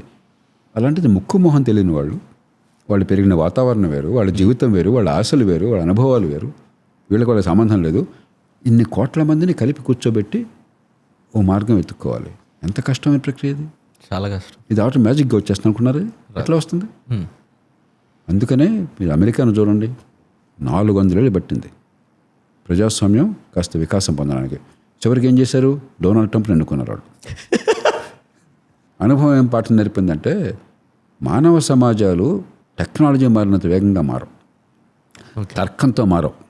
కొద్దిమంది మారుతారు, అనుభవంతో ఎక్కువ మంది మారుతారు. అందుకనే 5 ఏళ్లలో జరిగింది 50 ఏళ్ళు పట్టించుకునేసాం, కానీ కాలక్రమేణా ఖచ్చితంగా జరిగి తీరుతుంది. మీరు అది బిలీవ్ చేస్తారు? విలువ కాదు, ప్రూఫ్ పుడింగ్. ప్రపంచ చరిత్రలో ఎక్కడైనా చూడండి, మన దేశంతో సహా పరిస్థితులను కొద్దిగా బాగుపడుతున్నాయి. కొన్ని రంగాలు వెనక్కి వెళ్ళినా కూడా, కానీ అనుకున్నంత వేగంగా జరగదు. కాకపోతే అనుకున్నంత బాగుపట్టాల, కావలసినంత బాగుపట్టాల, అవకాశాలు ఉన్నంత మేరకు బాగుపట్టాల. There is a gap. కానీ మానవ సమాజం ఎప్పుడు కూడా ముందుకు వెళ్తుంది. అనుకున్నంత వేగంగా కొన్ని సందర్భాలు వెళ్ళకపోవచ్చు. టెక్నాలజీ వల్ల కొంచెం వేగం అవుతుంది, ఓడిపోయిన నాయకత్వం అంటే వేగం అవుతుంది, సందర్భం కలిసి వస్తూ కొంత వేగం అవుతుంది, కొన్ని సందర్భాల్లో స్లో అవుతుంది. అంతేగాని నేను అనుకోగానే జరగలేదు కాబట్టి అంతా నా బొడ్డు బాగోలేదని చెప్పనేసి, నేను అధికారంలో ఉంటే అంతా బ్రహ్మాండంగా ఉందని చెప్పని, అది మూర్ఖుల లక్షణం. మీరు అధికారంలో ఉన్నా తప్పే, అధికారం లేకపోయినా మంచి. మీ వ్యక్తిగత పరిస్థితులు సంబంధం లేకుండా సమాజాన్ని అంచనా వేయగలగాలి. అంతేగాని నేను బాగుంటే అంతా బాగుంది, నాకేదో మనసులో బాధ ఉండి ఇంట్లో నా భార్య నాతో కోపడితే దేశం అంతా నాకు చండాలం కనిపిస్తోంది, అది విజ్ఞాన లక్షణం కాదు, మూర్ఖుల లక్షణం అది. మీరు మంచోళ్ళు అని అంటున్నారు. అంటే లైక్ అసలు పూరి జగన్నాథ్ ఒక డైలాగ్ ఉంటుంది కదా సార్, మీకు తెలిసే ఉంటుంది. నాకు మనుషులు అంటే నాకు పొలిటీషియన్స్ కన్నా మనుషులే దొంగన కొడుకులా కనిపిస్తారు అని అతను డైలాగ్ అన్నారు. మీ ఎంటైర్ జర్నీలో మీరు చూసిన దాని మీద మనుషుల మీద మీ ఒపీనియన్ ఏంటి? 3 వాదనలు. ఈ దేశంలో ప్రజలు మాకు ప్రజాస్వామ్యం కావాలని ఎప్పుడన్నా ఘోషించారు? మీరు ఎప్పుడన్నా స్వతంత్ర పోరాట కాలంలో మాకు డెమోక్రసీ కావాలి, ప్రయోజనం కావాలని ఒక్క సింగిల్ స్లోగన్ కానీ సింగిల్ మీటింగ్ కానీ చూపెట్టండి. గాంధీ గారు మరొక ఇంక్విలాబ్ జిందాబాద్, బలో స్వతంత్ర భారత్కి జయ అన్నారు తప్పితే, వాళ్ళు ఏం చెప్తే తలుపారు తప్పితే మాకు ప్రజాస్వామ్యం కావాలి అడగల. ఇచ్చింది ఎవడు? మీరు ఇచ్చారు. గొప్ప నాయకులంతా కూర్చొని ఇచ్చారు. ఆ ప్రజాస్వామ్యం సార్థకమైన ఏర్పాట్లు మీరు చేశారా? చేయలా. నా మీద బాధ్యత ఎట్లా అవుతుంది? 1. 2, వాదన కోసం మనుషులు మూర్ఖులు అందాం, దొంగలు అందాం. వాదన కోసం ఏం చేద్దాం మరి? వీళ్ళందరినీ బంగాళాఖాతంలో కలిపేసి పాకిస్తాన్ నుంచి తీసుకొస్తారా మీరు? బంగ్లాదేశ్ నుంచి తెస్తారా? అమెరికా నుంచి ఎరువు తీసుకొస్తారా? ఏం వాదన అది? What rubbish is that? ఏమనుకోవద్దు మీరు. పర్లేదు sir. What rubbish is that? పరిష్కారం అనే సమస్య అది. 3, అధికారం మనకు అందకుండా చేసి, ప్రజలకు అర్థం కాకుండా చేసి తెకమక చేసింది మీరు. వాడిని తిడతారండి మీరు. అయినా ప్రజాస్వామ్యాన్ని కాపాడినవాడు ఈ దేశంలో సామాన్యుడు. సోకాళ్ళు చదువుకున్నాడు, డబ్బున్నాడేమో ఓటేస్తే నాకు అవమానం అనుకుంటున్నాడు, క్యూలో నుంచి ఉంటే అది ఇన్సల్ట్ అనుకుంటున్నాడు, లేకపోతే గ్యాస్ కొడుతున్నాడు. అందరూ ఓటేసారు అని చెప్పి అది గ్యాస్ కొడుతున్నాడు. ఎవరు ఓటేసాడు? ఎవరు ఓటేస్తున్నాడు? ప్రజాస్వామ్యం ఎవరు నిలబెడుతున్నాడు? ఈ చెమచోటు కష్టించేవాడు, చదువు లేనివాడు. 4, మీరు అనుకునేటువంటి విజ్ఞత గల వాళ్ళు, చదువుకున్న వాళ్ళు, లేకపోతే సామాన్యుల మధ్య ఓట్లు తేడా ఉందని అనుకుంటున్నారు మీరు. వాళ్ళతో సెపరేట్ ఎలక్షన్ పెట్టి వీళ్ళతో సెపరేట్ ఎలక్షన్ పెట్టి ఐడెంటికల్ రిజల్ట్ వస్తుంది బై అండ్ లార్జ్. ట్రూ. అందరూ ఒకే రకంగా రెస్పాండ్ అవుతున్నారు. ఇంకేందయ్యా ఇది? సామాన్యులు కాబట్టి వాళ్ళు తెలియదు, ఎర్రోళ్ళు కాబట్టి తెలియదు. ఎంత అజ్ఞానంలో బతుకుతున్నాం మనం. మనుషులంతా గొప్పవాళ్ళని అంటలా, మనుషులంతా నిజాయితీ పరులని అంటలా. మీరంతా నిజాయితీ పరులా? ఈ చెప్తున్న వాళ్ళతో నిజాయితీ పరులా? ఎన్నికైన వాళ్ళతో నిజాయితీ పరులా? అధికారులు పోనీ వాళ్ళంతా కూడా ఎన్నిక కాలేదు కదా, ఐఏఎస్ అధికారులు అంతా నిజాయితీ పరులా? చెప్పండి, గుండె మీద చేసి చెప్పండి. ఐపీఎస్ అధికారులు అంతా నిజాయితీ పరులా? గుండె మీద చేసి చెప్పండి. సమాజంలో మంచిని పెంచేదట్లాగా, చెడుని తుంచేదట్లాగా ప్రపంచం అంతా కూడా చరిత్ర మొత్తంలో సమస్యదే. ప్రజలలో ఆలోచిస్తున్నారంటారు సార్. మంచి ప్రజలు ఎందుకు ఆలోచించాలండి? ఆలోచించేవాడిని ఆలోచించమండి. ప్రజలు మిమ్మల్ని అంగీకరిస్తారు. ఒక ఉదాహరణ చెప్తాను. డిమానిటైజేషన్ ఉంది, రైట్, నోట్ రద్దు. నష్టపోయింది ఎవరు? ఈ దేశంలో డిమానిటైజేషన్ వల్ల కష్టాలు పడేవాళ్ళు ఎవరు? సామాన్యులు. రెక్కడిదాకా డొక్కడిన వాళ్ళు, కరెన్సీ లేకపోతే బతకలేని వాళ్ళు, కొంతమంది ప్రాణాలు కోల్పోయారు. ఒక్కడు వ్యతిరేకించాడా?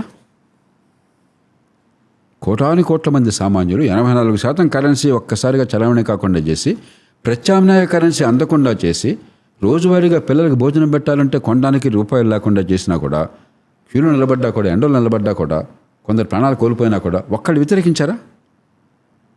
అంటే ఏం చెప్తున్న సంకేతం ఇస్తున్నారు? అరే పొరపాటు పద్ధతులు చేశారు కానీ మంచి ఉద్దేశమే కదా. కొంచెం నష్టమైనా కష్టమైనా భరిద్దాం అనుకున్నారు. ఇంక ఈ ప్రజలను ఎట్లా నిందిస్తారాయా? బుద్ధి ఉన్నవాడు ఎవడన్నా నిందించగలరా ఈ దేశంలో ప్రజల్ని? నేను నిశ్చయంగా చెప్తున్నాను, నాకు ఈ దేశంలో ప్రజాస్వామ్యం, పరిపాలన, రాజ్యాంగం, చట్టం వచ్చే అనుభవం ఏమన్నా ఉంటే, అది లేదని ఎవరన్నా అంటే వాళ్ళ ఇష్టం, నాకు అభ్యంతరం లేదు. సమస్య ప్రజల నుంచి కాదు, అంటే ప్రజలంతా అద్భుతమైన వాళ్ళని కాదు. సమర్థ నాయకత్వం ఉన్నట్టయితే, నాయకత్వానికి విశ్వసనీయత ఉన్నట్టయితే, విజ్ఞత గల పనులు చేసినట్టయితే, ప్రజా సంక్షేమం చేస్తున్నారని విశ్వాసం ఉన్నట్టయితే ఈ ప్రజలు ఏనాడు తిరస్కరించాలి. అందుకనే ఈ దేశం అంతా శాంతివంతంగా ఉంది. మీరు ఒకసారి దక్షిణాఫ్రికా వెళ్ళండి. మహాత్మా గాంధీ విగ్రహాన్ని చూడడానికి నేను వెళుతుంటే జోహాన్స్బర్గ్లో, దేశ రాజధానిలో, విగ్రహం దగ్గర ఫోటోలు తీసుకుందామని ఆగితే ట్యాక్సీ డ్రైవర్ లవలాడిపోయాడు. సార్ ప్రమాదం సార్, ఎవడో చంపేస్తాడు సార్ అని చెప్పని. డర్బన్ మహాత్మా గాంధీ ఆశ్రమం ఉంది డర్బన్లో, ఫీనిక్స్ ఆశ్రమం చెప్తారు. అక్కడికి విజిట్ చేద్దాం, డర్బన్లో ఉన్నాను అప్పుడు. ఈ ప్రపంచంలో అవినీతి వ్యతిరేక ప్రపంచ మహాసభల్లో పాల్గొన్నాను.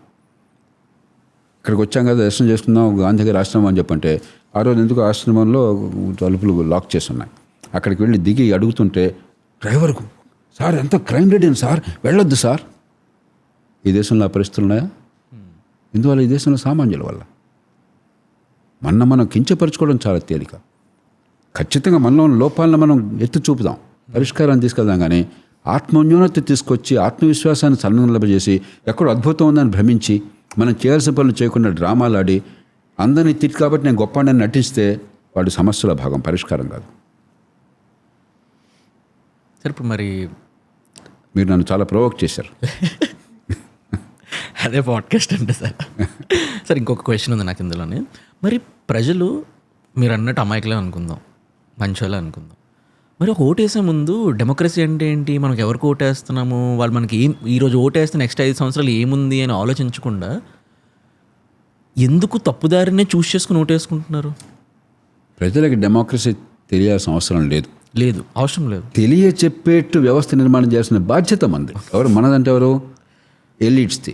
మీలాగా నాలాగా 10 మందికి కొంచెం సందేశాన్ని అందించే శక్తి అవకాశం ఉన్నవాళ్ళు కావచ్చు, అధికారంలో కూర్చున్న వాళ్ళు కావచ్చు, మేధోపరంగా నాయకత్వం ఇచ్చేవాళ్ళు కావచ్చు, లేకపోతే సంపన్న వర్గాలు కావచ్చు, ఉపాధిని కల్పించేవాళ్ళు కావచ్చు. మనది బాధ్యత. మన బాధ్యతను విస్మరించి వాడిని తిడుతున్నాను నేను చెప్పేది అది. నేను మళ్ళీ చెప్తున్నా, ప్రజలు ఏనాడు కూడా ప్రజాస్వామ్యం అంటే మాకు తెలుసు, మాకు ఓటే ఉండని కోరలా. మనం అంతా కూర్చుని సామాన్య ప్రజలు ఓటు కావాలని కోరుకున్నాం. ఓటుకి ఎందుకు తయారు చేయలేదు మీరు? అపార్ట్మెంట్లో ఎవరన్నా మీరు అన్నారా, అరే వీడికి ఏం తెలియదని చెప్పన్నారు? బాగా తెలివైన వాడు, డబ్బు ఉన్నవాడికి అపార్ట్మెంట్లో ఎంత తెలివితేటలు ఉన్నాయో అపార్ట్మెంట్ని కాపాడుకోవడానికి, డబ్బు లేనివాడికి, చదువు లేనివాడికి అపార్ట్మెంట్లు అంతే తెలివితేటలు ఉన్నాయి. ఎందుకు? ఏం జరిగింది అక్కడ? అధికారం స్థానికమయ్యి జరిగే పనుల పర్యవసానం నాకు అర్థమైతే it became a school for democracy. ప్రజాస్వామ్యానికి పాఠశాల అయింది ఇక్కడ రెసిడెన్స్ అసోసియేషన్. ఆ ప్రజాస్వామ్య పాఠశాల ఎందుకు ఏర్పాటు చేయలేదు మీరు? ఎందుకు అర్థం కాకుండా చేశారు? మీరు చేశారు. అది సామాన్యుడు చెప్పాడా? 73, 74 రాజ్యాంగ సభలో సామాన్యుడు తెచ్చాడా? మీరు కదా పండితులంతా కూర్చొని ఢిల్లీలో చేశారు కదా. ఈ ప్రజలకి ఏం తెలుసు? ఈ దేశంలో దుర్మార్గపు చట్టాలు సామాన్యులు చెప్పారా? మీరు కదా చేసింది. మూర్ఖపు ఆలోచన సామాన్యులు చేశారు. విధానాలు రూపొందించింది. లైసెన్స్ పర్మిట్ చేయని తీసుకొచ్చి సిమెంట్ కావాలంటే లంచం ఇస్తే కానీ సంతకం పెట్టని పరిస్థితి కల్పించింది ఎవరో? వాడు చేశారు. సామాన్యులు చేస్తారు, మీరు చేశారు కదా. తప్పులన్నీ మూర్ఖులు మీరు చేసి ప్రజలు మూర్ఖులు అంటారేంటండి? నాకే అర్థం కావట్లేదు అసలు. ఏ రకంగా చెప్పండి. దీనిలో ఈ దేశంలో చెడు జరగడంలో సామాన్యుల పాత్ర ఒక్కటి చెప్పండి, నాకు ఛాలెంజ్ చేస్తున్నాను. అర్థమైంది ఏమన్నా అసలు? మనం ఏంటంటే నిస్పృహ, పూర్ణ జగన్నాథ్ గారిని ఇంకోటి కానీ దురుద్దేశం కాదు, నిస్పృహ, కసి, ఏం బాగోలేదు అని ఆ కసిని ఎక్స్ప్రెస్ చేస్తున్నాం. ఛానలైజ్ చేయండి మీ కోపాన్ని, మీ కసిని నిర్మాణాత్మక మార్గాన్ని పట్టించండి. అంతేగాని రెక్కలెస్గా పోతే ఎనార్కీ అవుతుంది. రైట్. ప్రజలు దొంగలు, దుర్మార్గులు అనే భావనకు వస్తే అది అబద్ధపు ఆలోచన, అవాస్తవము. రెండు ఒకవేళ వాస్తవాన్ని అనుకున్నట్టయితే ఏమిటి పరిష్కారం చెప్పండి. మీరు పరిష్కారం లేకపోతే నోరు మూసి కూర్చోండి. సార్ మీరు చెప్పింది రైట్ అనుకుందాం కొంతసేపు. మరి ఇప్పుడు వాళ్ళు అడగలేదు, మనం ఇచ్చామో, మనం ఓటు వేస్తున్నాం. ఓటు కూడా వాళ్ళు అడగట్లేదు, ఏదో డబ్బులు ఇస్తున్నారు వేయాలని. నువ్వు డబ్బులు తీసుకుని ఉండిపోవచ్చు, అయినా ఓటు వేస్తున్నావు అంటే people are expecting for better society, better nation, better tomorrow. ఈ ఎక్స్పెక్టేషన్స్లో ఉన్నప్పుడు అట్లీస్ట్ వీళ్ళు ఎక్స్పోజర్ పెంచుకొని, నాలెడ్జ్ పెంచుకొని, రైట్ ఓట్ని రైట్గా యూజ్ చేసుకొని రైట్గా చేయొచ్చు కదా సార్. మరి వీళ్ళందరికీ తెలిసే చేస్తున్నారు అనేది నా ఒపీనియన్ సార్. వంశీ, ఇప్పుడు ఓటు ఎందుకు రాంగ్గా వేస్తున్నారు అనుకుంటున్నారు మీరు? అది ఇందాక మీరు చెప్పారు కదా, వాళ్ళైతేనే వీళ్ళకి చూసుకుంటారనే పర్స్పెక్టివ్లో. వాళ్ళని వదిలేద్దాం, మీరు నేను ఓటేస్తున్నాం. ఏం చేస్తున్నాం ఓటేసేటప్పుడు? మన ఎన్నికల వ్యవస్థలో వంశీయో నరేషో అత్యుత్తములు వాళ్ళకు ఓటేద్దామన్న పరిస్థితి లేదు. వాళ్ళు గ్యారంటీగా ఓడిపోతారనే పరిస్థితి ఉన్నది. దీన్ని first pass the post system అంటాం. అంటే గుర్రాలు రేస్ ఉంది, ఒక అంగుళం ముందు ఎవడంటే వాడు గెలిచినట్టు, మిగతా వాళ్ళందరూ ఎవరు ఎంత ఫాస్ట్గా ఉన్నా ఉపయోగం లేదు, వేస్ట్. అది మన వ్యవస్థ. అప్పుడు ఏమవుతుంది? అత్యుత్తముడికి ఓటేస్తే వాడు నెగ్గడు. ఈ మన దేశంలోనే కాదు, బ్రిటన్లో అంతే, అమెరికాలో అంతే. కాకపోతే వాడు పొలిటికల్గా దేశాల్లో మెచ్యూరిటీ బోర్డు అంతా పరిణితి వచ్చింది కాబట్టి నాయకత్వం, మంచి సమర్థమైన నాయకుల్ని వాళ్ళు తీసుకురాగలుగుతున్నారు పైకి, ఏ పార్టీ అయినా సరే. మనకి ఎలాంటిది లేదు. పార్టీలోనేమో నియంతృత్వం, పార్టీలు ప్రైవేట్ ఆస్తులైనాయి. మామూలు రాజకీయ పార్టీలు సమర్థుల్ని సమాజంలో వాళ్ళకి ప్రవేశం కల్పించాలి. సమాజానికి పనికొచ్చేవాళ్ళు, నిష్ణాతులు, మంచి మనసున్న వాళ్ళు, గొప్ప పౌరులు, మరి ప్రజలకు మంచి విజయాలు సాధించగల వాళ్ళని మనం ఎంపిక చేసి వాళ్ళని పెంచాలి. వాళ్ళు నీతి తప్పకుండా, అవినీతికి పాల్పడకుండా, పిచ్చి పిచ్చి ఆలోచనలు చేయకుండా విచక్షణతో అధికారంలోకి వచ్చే ఏర్పాట్లు చేయాలి. ఈ రెండు పూర్తిగా విఫలమైపోయినా మనం. కాబట్టి క్యాండిడేట్లు, ప్రధాన పార్టీలు ఏం చేస్తున్నాయి? మొట్టమొదటిగా ప్రశ్న ఏంటి? క్యాండిడేట్ వస్తే మొట్టమొదటి ప్రశ్న మీరు చెప్పండి నాకు. అసెంబ్లీ పోటీ చేస్తున్నారు, ఏమడుగుతారు క్యాండిడేట్? ఒక పార్టీ వాళ్ళు వాడి క్యాండిడేట్స్ ఇవ్వలేదని చెప్పంటే ఏమడుగుతారు? మొట్టమొదటి ప్రశ్న, మీరు ఏం చేస్తారు కొత్తగా? ఏ పార్టీ నా ప్రశ్న అడుగుతుందా? అడగాలి. ఎన్ని డబ్బులు ఖర్చు పెడతామని అడుగుతారు. ఫస్ట్ ప్రశ్న మీరు కాదని చెప్పండి. ఎవరన్నా ఎన్ని కోట్లు ఖర్చు పెడతావు? సార్ నాకు ఖర్చు పెట్టలేదు సార్, చాలా మంచివాడిని, నిజాయితీపరుడిని, బోళ్ళంత ప్రజలంటే ఆడుతుంది, మంచి పనులు చేస్తా అంటే పోరా, తర్వాత చూసుకుందాం అంటారు. రెండో ప్రశ్న ఏంటి? నాకెంత ఇస్తావు? అది అది అవినీతి లేదనుకుందాం. అవినీతి లేదా? అది లేదనుకుందాం. నీ కులం ఏంటి? అక్కడ ప్రాంతానికి పనికొచ్చే కులం కాకపోతే నువ్వు అనర్హుడివి. మూడో ప్రశ్న ఉంటే నీ నాన్న ఎవరు? ఫలానావాడు కొడుకువా కూతురువా కాదు? ఇవి కదా ప్రశ్నలు మనకు వచ్చేది. వీళ్ళ మధ్య పోరాటం జరుగుతోంది. ఈ నిర్ణయం ప్రజలు చేయలే. మీరు అనుకుంటున్నారు ప్రజలు నిర్ణయం చేశారు ఎవడు అభ్యర్థికి కావాలని చెప్పని.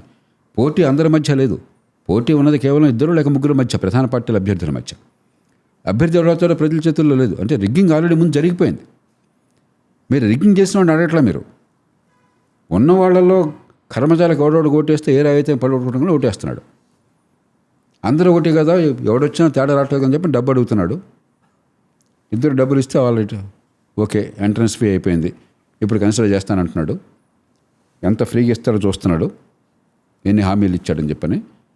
ఇక మనకి మన దేశంలో కులం అనేది ఉంది కాబట్టి మన కులమా మన మతమా చూసుకుంటున్నాడు. మనం వాడిని నిందిస్తున్నాం. పోటీ ఆల్రెడీ నిర్ణయం అయిపోయింది. మన ఎన్నికలు చాలామందికి ఈ విషయం అర్థం కావట్లేదు. మన ఎన్నికలు అత్యుత్తమని ఎంచుకోవడానికి కాదు, పోటీలో బరిలో నిజంగా విజయావకాశాలు ఉన్న ఇద్దరిలో తక్కువ ప్రమాదం ఎవడో ఓటేస్తున్నాం. మన మనసులో ఎవడో ఒక వెళ్ళి ఉంటాడు, ఈ పార్టీ కానీ ఈ వ్యక్తి కానీ అమ్మ వీడు రాకూడదని చెప్పని. కాబట్టి నెక్స్ట్ వాడికి వేస్తున్నాం. అంతేగాని వాడు బెస్ట్ కాదు, వాడు సెకండ్ వర్స్ట్. ఈ పరిస్థితుల్లో ప్రజలకు ఇంకా ఆల్టర్నేటివ్ లేదు. రెండో సమస్య చాలామంది అసలు అర్థం చేసుకోవాలి. నేను కూడా తర్వాత అర్థం చేసుకున్నాను. మొదట్లో నాకు అర్థం కాలే. ఇప్పటికి కూడా మన పాలనలో ఉన్నటువంటి దుర్మార్గం వల్ల, కనీస స్థాయిలో పనులు దొరకపోవటం చేత, ప్రజలకి పాలనా యంత్రాంగం అందుబాటులో లేకపోవడం చేత, ఎవరో ఒకటి అండ లేకపోతే ప్రతి ఊళ్ళో ఏ పార్టీ పేరైనా కానివ్వండి, ఆ పార్టీ పేరుతో కార్యకర్తలు అనేవాళ్ళు ఉంటారు. ఎలక్షన్ టైంలో కాదు, ఎలక్షన్ల మధ్య 5 ఏళ్ల పాటు వాడికి వేరే పని పాట పెద్దగా ఉండదు. పొద్దున్న సాయంత్రం దాకా మన తెలంగాణలో పైరువి అంటాం. పైరువిలే పని. నీకు ఏమైనా సమస్య ఉంటే ఎంఆర్ ఆఫీస్ తీసుకెళ్తాను, పోలీస్ స్టేషన్ తీసుకెళ్తాను. అది ఉద్యోగంతో ట్రాన్స్ఫర్ కోసం నేను ఎమ్మెల్యే గారికి చెప్పి చేయించుతాను, లేదా మరొకరికి చెప్పి చేయిస్తాను. ఇదే గొడవ. ప్రజలు ఏం పరిస్థితికి వచ్చారు? అందుబాటులో లేనటువంటి పరిపాలనా యంత్రాంగం వల్ల, ఎలక్షన్లో తప్ప నేను పనికిరానటువంటి వ్యవస్థ ఉండటం చేత, నా మాట నెగ్గిన వ్యవస్థ ఉండటం చేత, ఎవడో ఒకటి ఎలాంటి వాడు నాకు అందుబాటులో లేకపోతే, నాకు అండగా లేకపోతే ఏ పని జరగదు. కాబట్టి యంత్రాంగం కావాలి నాకు. వంశీ అద్భుతమైన మనిషి, అపారమైన జనసంపద ఉంది, 100% నిజాయితీ ఉన్నది, అద్భుతమైన విజయాలు సాధించిన మనిషి, గొప్ప పరిపాలన ఇస్తాడు. కానీ వంశీకి నా ఊళ్ళో నిరంతరం పనికొచ్చే మనుషులు, నాకు అండగా ఉండేవాళ్ళు వంశీ దగ్గర లేరు. ఆయన ఎంత మంచోడు అని అక్కడ నమస్కారం పెడతాను, దండేస్తాను, ఫోటో పెట్టుకుంటాను. కానీ ఆయన ఓటేస్తే మీరు నన్ను ఆదుకునేవాడు. సామాన్యుడు వీటిలో విక్టిమ్, బాధితుడు. మనం ఏం చేస్తున్నాం? ఒక ఆడపిల్ల మీద అత్యాచారం జరిగితే బాధితురాలు ఆడపిల్లని పట్టుకుని నువ్వు వెళ్ళను అంటున్నావు. గతి లేక సామాన్యుడు కొన్ని నిర్ణయాలు చేస్తున్నాడు. దానిలో బై అండ్ లార్జ్ మంచి నిర్ణయాలు చేస్తున్నాడు. అందుకని రాజకీయ పార్టీలకి ఇన్ని డ్రామాలు ఆడినా, ఇంత తప్పులు చేసినా కూడా ప్రజలంటే భయం ఉన్నది. ఎండ్ ఆఫ్ ది డే ఎన్నికలు ఏమవుతామో తెలియని పరిస్థితుంది. డబ్బులు ఖర్చు పెట్టినా కూడా ఓటేస్తాడు, నమ్మకం లేదు. కాబట్టి సామాన్యుడు చాలామంది దురుద్దేశం లేదు, మంచి ఉద్దేశంతోనే చాలా లూజ్గా ఆలోచిస్తున్నారు, పెద్ద లోతుకి వెళ్ళటల్లా. ఎన్ని సమస్యలు ఉన్నా కూడా సామాన్యుడు ఈ దేశంలో ప్రజాస్వామ్యాన్ని ఇంకా కాపాడుతున్నాడు. కానీ ఇది గొప్ప ప్రజాస్వామ్యాన్ని అంటలా, అపరిపక్వమైన ప్రజాస్వామ్యం, లోపభూషణ ప్రజాస్వామ్యం. ఆ లోపాలను సవరించే బాధ్యత మనది, విజ్ఞత కలవాళ్ళది, కాస్త కూస్త అవకాశం ఉన్నవాళ్ళకి తప్ప సామాన్యుడిది కాదు. చేత ఎన్నికల వ్యవస్థను అట్లా మార్చాలా, రాజకీయ పార్టీలను అట్లా మార్చాలా, అధికారాన్ని స్థానికంగా ఎట్లా చేయాలా, ప్రజలకు అర్థమయ్యే రీతిలో విధానాలు సరిగ్గా ఎట్లా రూపొందించాలి, ఇవన్నీ సామాన్యులు చేసే పనులు కాదు, మనం చేసే పనులు. రైట్. మనం విఫలమై వాళ్ళని తిరిగితే ఎట్లా?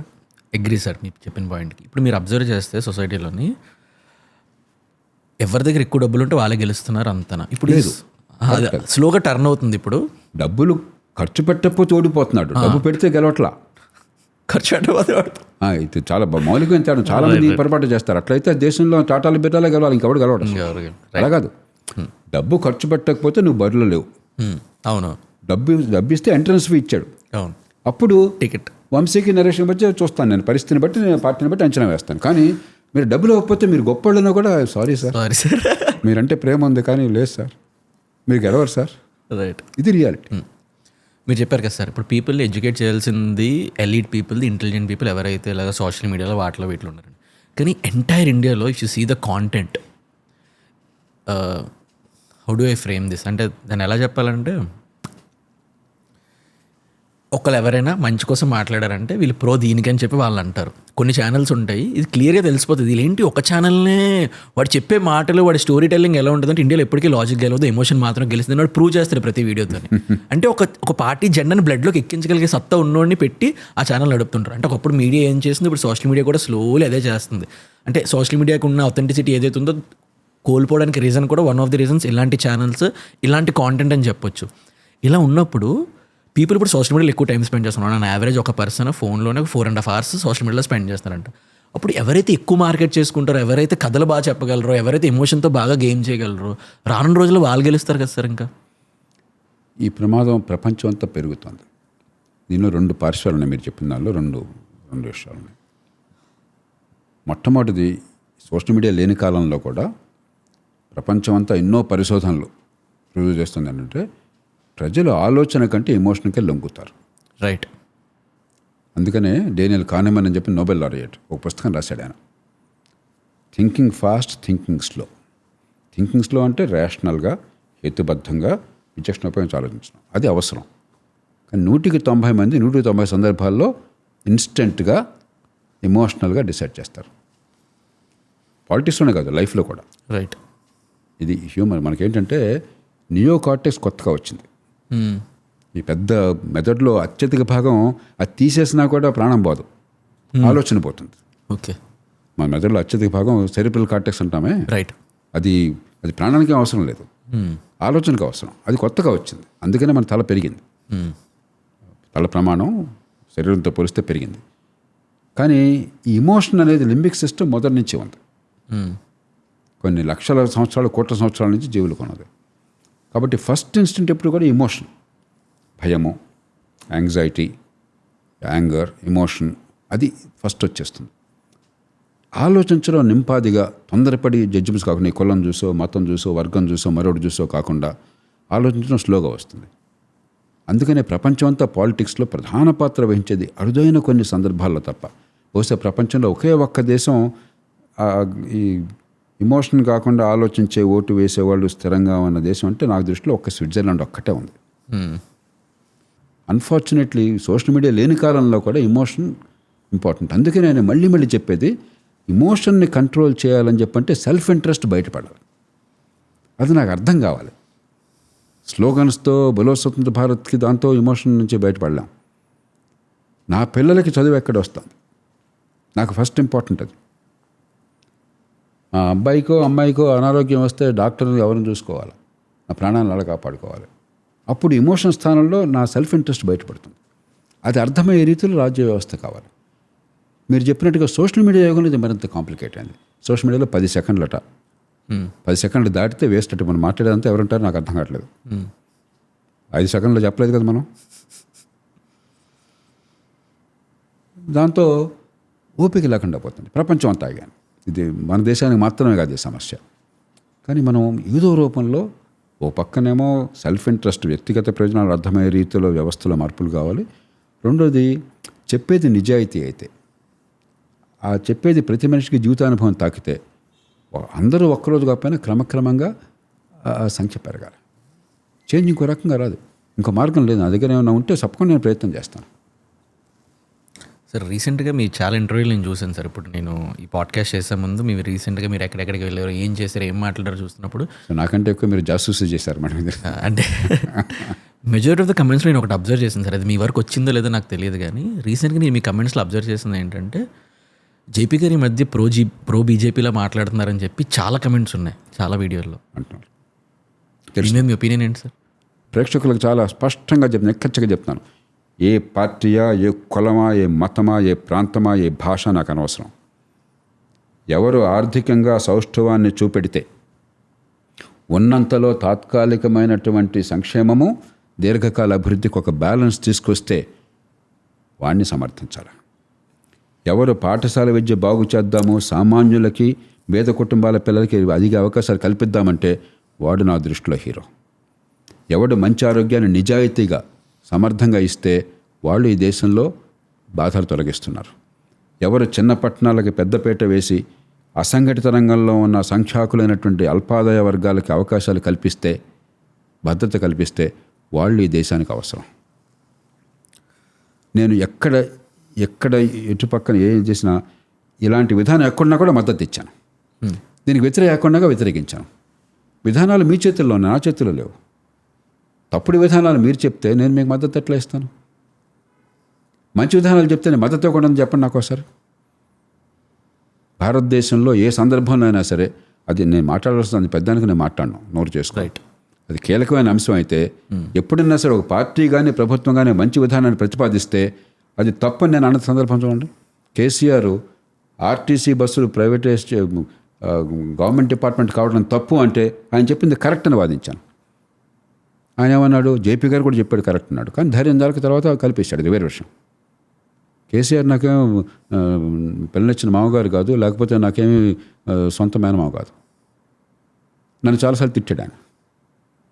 జగన్మోహన్ రెడ్డి గారు లోకల్గా విలేజ్ సెక్రటేరియట్ పెడితే వాలంటీర్ సిస్టమ్ తప్పు, సెక్రటరీ సిస్టమ్ మంచిది, సేవలు అందుతున్నాయని చెప్పాను నేను. అట్లాగే హెల్త్ కేర్కి, ప్రైమరీ హెల్త్ కేర్కి పద్ధతి దృష్టిలో సరైనది కాదు, కానీ మంచి ఉద్దేశంతో అక్కడ దాన్ని స్ట్రెంథన్ చేస్తే బాగుందని కితాబు ఇచ్చాను నేను. చంద్రబాబు నాయుడు గారు పెట్టుబడులు పెంచి మరి మౌలిక సదుపాయాలు పెంచుతుంటే కరెక్ట్ అయిన బాధ అని చెప్పాను నేను. నరేంద్ర మోదీ గారు ప్రతికూల పరిస్థితుల్లో కూడా కోవిడ్ దాటిన తర్వాత ఖర్చును చాలా పొదుపుగా పెట్టి పెట్టుబడులు పెంచి మౌలిక సదుపాయాలు పెంచితే బ్రహ్మాండం అన్నాను. అంటే రైట్ అని చెప్తున్నారు, రాంగ్ అని చెప్తున్నారు. దానికి మరి ప్రతిదానికి నీవు కులాన్ని చూస్తే, మతాన్ని చూస్తే చూసే కళ్ళల్లో ఉంది తమ్ముడు,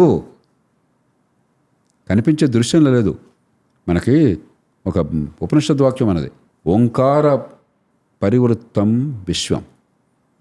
ఆ ఓంకార నాదం నుంచి బిగ్ బ్యాంగ్ అంటాం మనం, రైట్, దాని నుంచి విశ్వం వచ్చింది చెప్పి మన భారతీయ సంప్రదాయాలు. ఓంకార పరివృత్తం విశ్వం, సంకల్ప పరిమితం దృశ్యం. మీ సంకల్పాన్ని బట్టి మీకు కనిపిస్తుంది, అది మీ చూసే కళ్ళల్లో ఉంది, పచ్చ కామెరల వాడి కళ్ళల్లో ఉంది. మొత్తం ప్రపంచం పచ్చగానే కనబడుతుంది. సరే, మీరు మద్దతు అన్నారు కాబట్టి నేను ఈ టాపిక్ తీసుకొస్తున్నాను. ఇప్పుడు normally most of the parties చూస్తే వాళ్ళకి మోస్ట్లీ రైవల్రీ అయ్యేది ఐదర్ క్యాపిటలిజం వెస్ సోషలిజం, ఈ కాన్సెప్ట్ మీద అవుతూ ఉంటుంది. ఇఫ్ మీరు కానీ దీన్ని చూస్తే what is good for India? క్యాపిటలిజంలో చాలా బలమైన అంశాలు ఉన్నాయి, సోషలిజంలో బలమైన అంశాలు ఉన్నాయి. ఇట్ షుడ్ బి రెగ్యులేటెడ్ అంటున్నారా? క్యాపిటలిజంలో మూర్ఖమైన అంశాలు ఉన్నాయి, సోషలిజంలో మూర్ఖమైన అంశాలు ఉన్నాయి. ఉదాహరణకి మంచి విద్య, మంచి ఆరోగ్యం, ఇది సోషలిస్ట్ ఎజెండా. ఆ రకంగా నేను సోషలిస్ట్ని. ఆర్థిక స్వేచ్ఛ, పోటీ, ప్రభుత్వ గుత్తాధిపత్యం ఉండకూడదు, అధిక నియంత్రణ ఉండకూడదు, అవసరం నియంత్రణ ఉండాలి. ఆ రకంగా నేను క్యాపిటలిస్ట్ని. మనకు మంచి అంటూ మనకు కావాలి, కానీ మనకి ఈజాలు ఎందుకండి? హ్యూమనిజం ఒక్కటే నైజం అంతే. ఏనాడు కూడా పిడివాదం చేయాల, ఇది ఈ కారణంగా ఇది మంచిది కాదని చెప్పండి మీరు. అబ్బాయి ఇది మీరు చెప్పింది కరెక్ట్ కాదంటే ఇంకోటి చెప్పండి, నాకు అభ్యంతరం లేదు, డిస్కస్ చేద్దాం. అంతేగాని వాడెవడో ఏదో పెడితే రాస్తే, పుస్తకం రాస్తే మాట్లాడితే వాడికి మనకి అహోరు ఇంట్రెస్ట్. నాకేమవుతుంది, మనకేమవుతుంది, మన పిల్లలకి ఏమవుతుంది? ఆ రకంగా ఎంచుకోవాలి తప్ప ఇది అది పాతకాలం పోతాను. సోషలిజం మంచిది అనుకుంటే మీరు ఉత్తర కొరియా వెళ్ళండి, హాయిగా బతకండి. అక్కడి నుంచి ప్రతివాడు పారిపోతున్నాడు. మీరు వెళ్ళాలనుకుంటే సంతోషంగా వాడు వీసా ఇస్తాడు బోసేవాడు. ఓకే సార్, మీరు ఇందాక మోడీ గారు మంచి చేస్తారు, మంచి అని చెప్పాను అన్నారు కదా. నాకు ఒక్క డౌట్ ఉంది. ఆ పార్టీ ఏదైతే ఉందో, అంటే లైక్ సెంటర్లో the very biggest powerful party ఏదైతే ఉందో, ఆల్ ఓవర్ ఇండియా వాళ్ళ కంట్రోల్లో తెచ్చుకోవడానికి ట్రై చేస్తున్నారు. అంటే దట్స్ హౌ ఇట్. అంటే భారతదేశంలో ఏ పార్టీ అన్నా ఆల్ ఓవర్ ద కంట్రీ లేదా ఆల్ ఓవర్ ది స్టేట్ నా కంట్రోల్ ఉండకూడదని రాజకీయం చేసిన పార్టీ ఏమైనా ఉందా? తెలంగాణ ఉంది. మున్సిపాలిటీలో ఎవడొచ్చినా తేడా ఏం లేదు, మనందరికీ తెలుసు. రేవంత్ రెడ్డి గారు ఎంత పోరాటం చేశాడు చూస్తున్నాడు. ఏ పార్టీ అన్నా ఎందుకై ఎలక్షన్ పెద్ద పవన్ ఏం చెప్పి అనుకున్నారు, ఎవరు ఉన్నారా? ఉంటే బాగున్నాం. నేను అదే, కానీ నేను కొత్త ఏముంది మనకేదో. అంటే తప్పు కాదు సార్, అంతా మనమే రూల్ చేద్దాం అనుకోవడం. అంటే మీ పర్స్పెక్టివ్ అడుగుతున్నాను నేను, దాన్ని ఎలా చూస్తారని. నా దృష్టిలో చాలా మూర్ఖత్వం. ఓకే, నేను పబ్లిక్గానే మోదీ గారిని విమర్శించాను. ఢిల్లీ ఎన్నికల్లో ఆయన పెద్ద ప్రచారం చేశాడు. ఈ దేశానికి మీకు బాధ్యతలు అప్పని చెప్పి దేశానికి నాయకత్వం ఇస్తున్నవాడు. ఢిల్లీ ఆఫ్టర్ ఆల్ ఒక యూనియన్ టెరిటరీ, ఒక సిటీ. దానికి ఎన్నికల కోసం మీరు ప్రచారం చేయడం ఏంటి? కానీ నేను ఎవరిని చెప్పడానికి ఇది మంచిది కాదని చెప్పగలను, వేస్ట్ అని చెప్పగలను, లేకపోతే మౌనంగా ఉండగలను. మీ పాయింట్ ఆఫ్ వ్యూ తెలుసుకుందాం అని అడిగాను. దేశంలో ఏంటంటే ఇదే కాదు, పని ఎన్నికే సభలు వదిలేయండి. అరే సహకార సంఘం వదలట్లేదు మీరు. కోఆపరేటివ్ మీకు సంబంధం ఏంటి? మనమే గెలవాలి కోఆపరేటివ్లు. ట్రేడ్ యూనియన్ వదలట్లేదు. ట్రేడ్ యూనియన్ నీకు సంబంధం ఏంటి? ట్రేడ్ యూనియన్ మనోడే గెలవాలా? మనకేంటంటే అసలు ప్రపంచంలో రాజకీయం లేని ఉండటానికి వెళ్ళలేదు అనుకుంటున్నారు, బతకడానికి వెళ్ళలేదు అనుకుంటున్నారు. మనమే సర్వం ఆక్రమించాలంటున్నారు. మనకి వామన అవతారంలో ఏం చెప్పాడు? 3 అడుగులు అని చెప్పంటే భూమి ఆక్రమించాడు, ఇంకోటి ఆకాశం ఆక్రమించాడు, మూడో నెత్తిమేసాడు. రాజకీయం అట్లా ఉంది, మొత్తం ఆక్రమించేస్తాను. మీరు ఎవరు ఉండటానికి వెళ్ళలేదు, ఆలోచించడానికి వెళ్ళలేదు. ఇది విజ్ఞత గల రాజకీయం కాదు. స్పేస్ ఇచ్చేయాలి, వదిలేయాలి. మీరు చేయాల్సిన పని మీరు చేయండి. మనకు అది లేదు. నిన్న మొత్తం మీ గురించి రీసెర్చ్ చేస్తున్నప్పుడు నేను ఒకటి రాశాను సార్. మోస్ట్ ఆఫ్ ద సెగ్మెంట్స్లో మిమ్మల్ని అందరూ మీరు ఎంత చేశారు, but end of the day you're a failure అన్నట్టు, మీరు మంచోలు అనే సెగ్మెంట్ని నాకు ఎక్కువ కనిపించింది sir. But what I feel ఏంటంటే, మీరు ఒక great IAS officer, all India air 4th rank వచ్చింది, అంత పవర్లో ఉండి మీరు ఆ పవర్ వదిలేశారు. You entered public life for systematic reform ఏదో చేద్దాం అనుకున్నారు. You started Loksatta movement. అంటే పాలసీ లెవెల్ కాన్వర్జేషన్స్ని ఇండియన్స్ మైండ్స్కి పట్టుకొచ్చారు. అంటే లైక్ పాలిటిక్స్ మాట్లాడకూడదు, మనం పాలసీ లెవెల్ కాన్వర్జేషన్స్ మాట్లాడాలని, ప్రజల్లో ఇలాంటి కాన్వర్జేషన్స్ మనకు ఉండాలని చెప్పి మీరు చెప్పారు. In terms of ideas and influence అయితే నా దృష్టిలో మీరు చాలా సక్సెస్ఫుల్ సార్. ఎందుకంటే ఒక లేన్ థాట్ ప్రాసెస్ పీపుల్ మైండ్లో ఒక సీడ్గా పెట్టారు. But in terms of winning elections and building mass political power మీరు కొంచెం స్ట్రగుల్ అయ్యారు. అసలు నా లక్ష్యం కాదు sir. Let me complete sir. Because ఎందుకంటే ఇండియన్ పాలిటిక్స్కి కావాల్సింది emotions, identity, strong grass root measures అని. బట్ ఈ సెగ్మెంట్లో చూస్తే ఇప్పుడు ఎవరైనా ఎండ్ ఆఫ్ ది డే అందరికీ కావాల్సిన చేంజ్, గుడ్ నేషన్, ఒక డెవలప్డ్ కంట్రీ. మీలాంటి గొప్ప వాళ్ళే, అంటే చాలా నాలెడ్జ్ ఉన్న person, all India air rank 4th వచ్చారు, ఐఏఎస్గా సర్వీస్ చేశారు, మొత్తం బ్యూరోక్రాట్ సిస్టమ్ అంతా ఏమవుతుంది, ఇంత పట్టు, ఇంత నాలెడ్జ్ ఉంది, మీరే ఇంత స్ట్రగుల్ అయ్యి అంటే ఏదైతే అనుకున్నారో అంత ప్రాపర్గా అచీవ్ చేయలేనప్పుడు నెక్స్ట్ జనరేషన్లో ఎవరైనా వచ్చి అది చేయగలరా అనేది నా బిగ్ క్వశ్చన్. రెండో థింగ్ ఏంటంటే, if you just go back and see, ఇందాక మీరు చెప్పినట్టు డిటాచ్ అయ్యి మొత్తం ఓవరాల్గా చూస్తే మీరు సొసైటీకి ఏం వదిలేరు. అంటే లైక్ ఏం సెట్ ఆఫ్ ఎగ్జాంపుల్ని సెట్ చేశారు? అంటే ఒక గుడ్ ఎగ్జాంపుల్ని సెట్ చేశారా, లేదా ఒక బ్యాడ్ ఎగ్జాంపుల్ని సెట్ చేశారా? విజయం, వైఫల్యం అనేది వంశీ నిర్వచనాన్ని బట్టి ఉంటుంది. ఒకటికి ఐఏఎస్లో చేరితే విజయం. నా దృష్టిలో అంతకంటే మూర్ఖపు ఆలోచన ఇంకోట్లేదు. నిర్వచనం మీ జీవితానికి ఏంటి? అవకాశాన్ని ఏ మేరకు సద్వినియోగం చేసుకుని లక్షలాది మంది జీవితాలని పాజిటివ్గా ప్రభావితం చేశారు. అది నిర్వచనం, అది సక్సెస్. మనమేమైపోయిన ఈ దేశంలో ఐఏఎస్ అయ్యాడు, సక్సెస్. తర్వాత ఏం చేశాడు? అది సక్సెస్ కాదు. ఎమ్మెల్యే అయినాడు, సక్సెస్. ఎందుకు? అనవసరం. ఎమ్మెల్యేని అయితా. మంత్రి అయినాడు, సక్సెస్. ముఖ్యమంత్రి అయినాడు, సక్సెస్. వాడు చెప్పేది ఏంటి? మళ్ళీ ముఖ్యమంత్రి అయినా అవుతా. అరే అయినావా, ఇప్పుడు ఏం చేస్తున్నావు? అది మర్చిపోయినాం. అంటే మనకి సక్సెస్ ఏంటో మర్చిపోయినాం.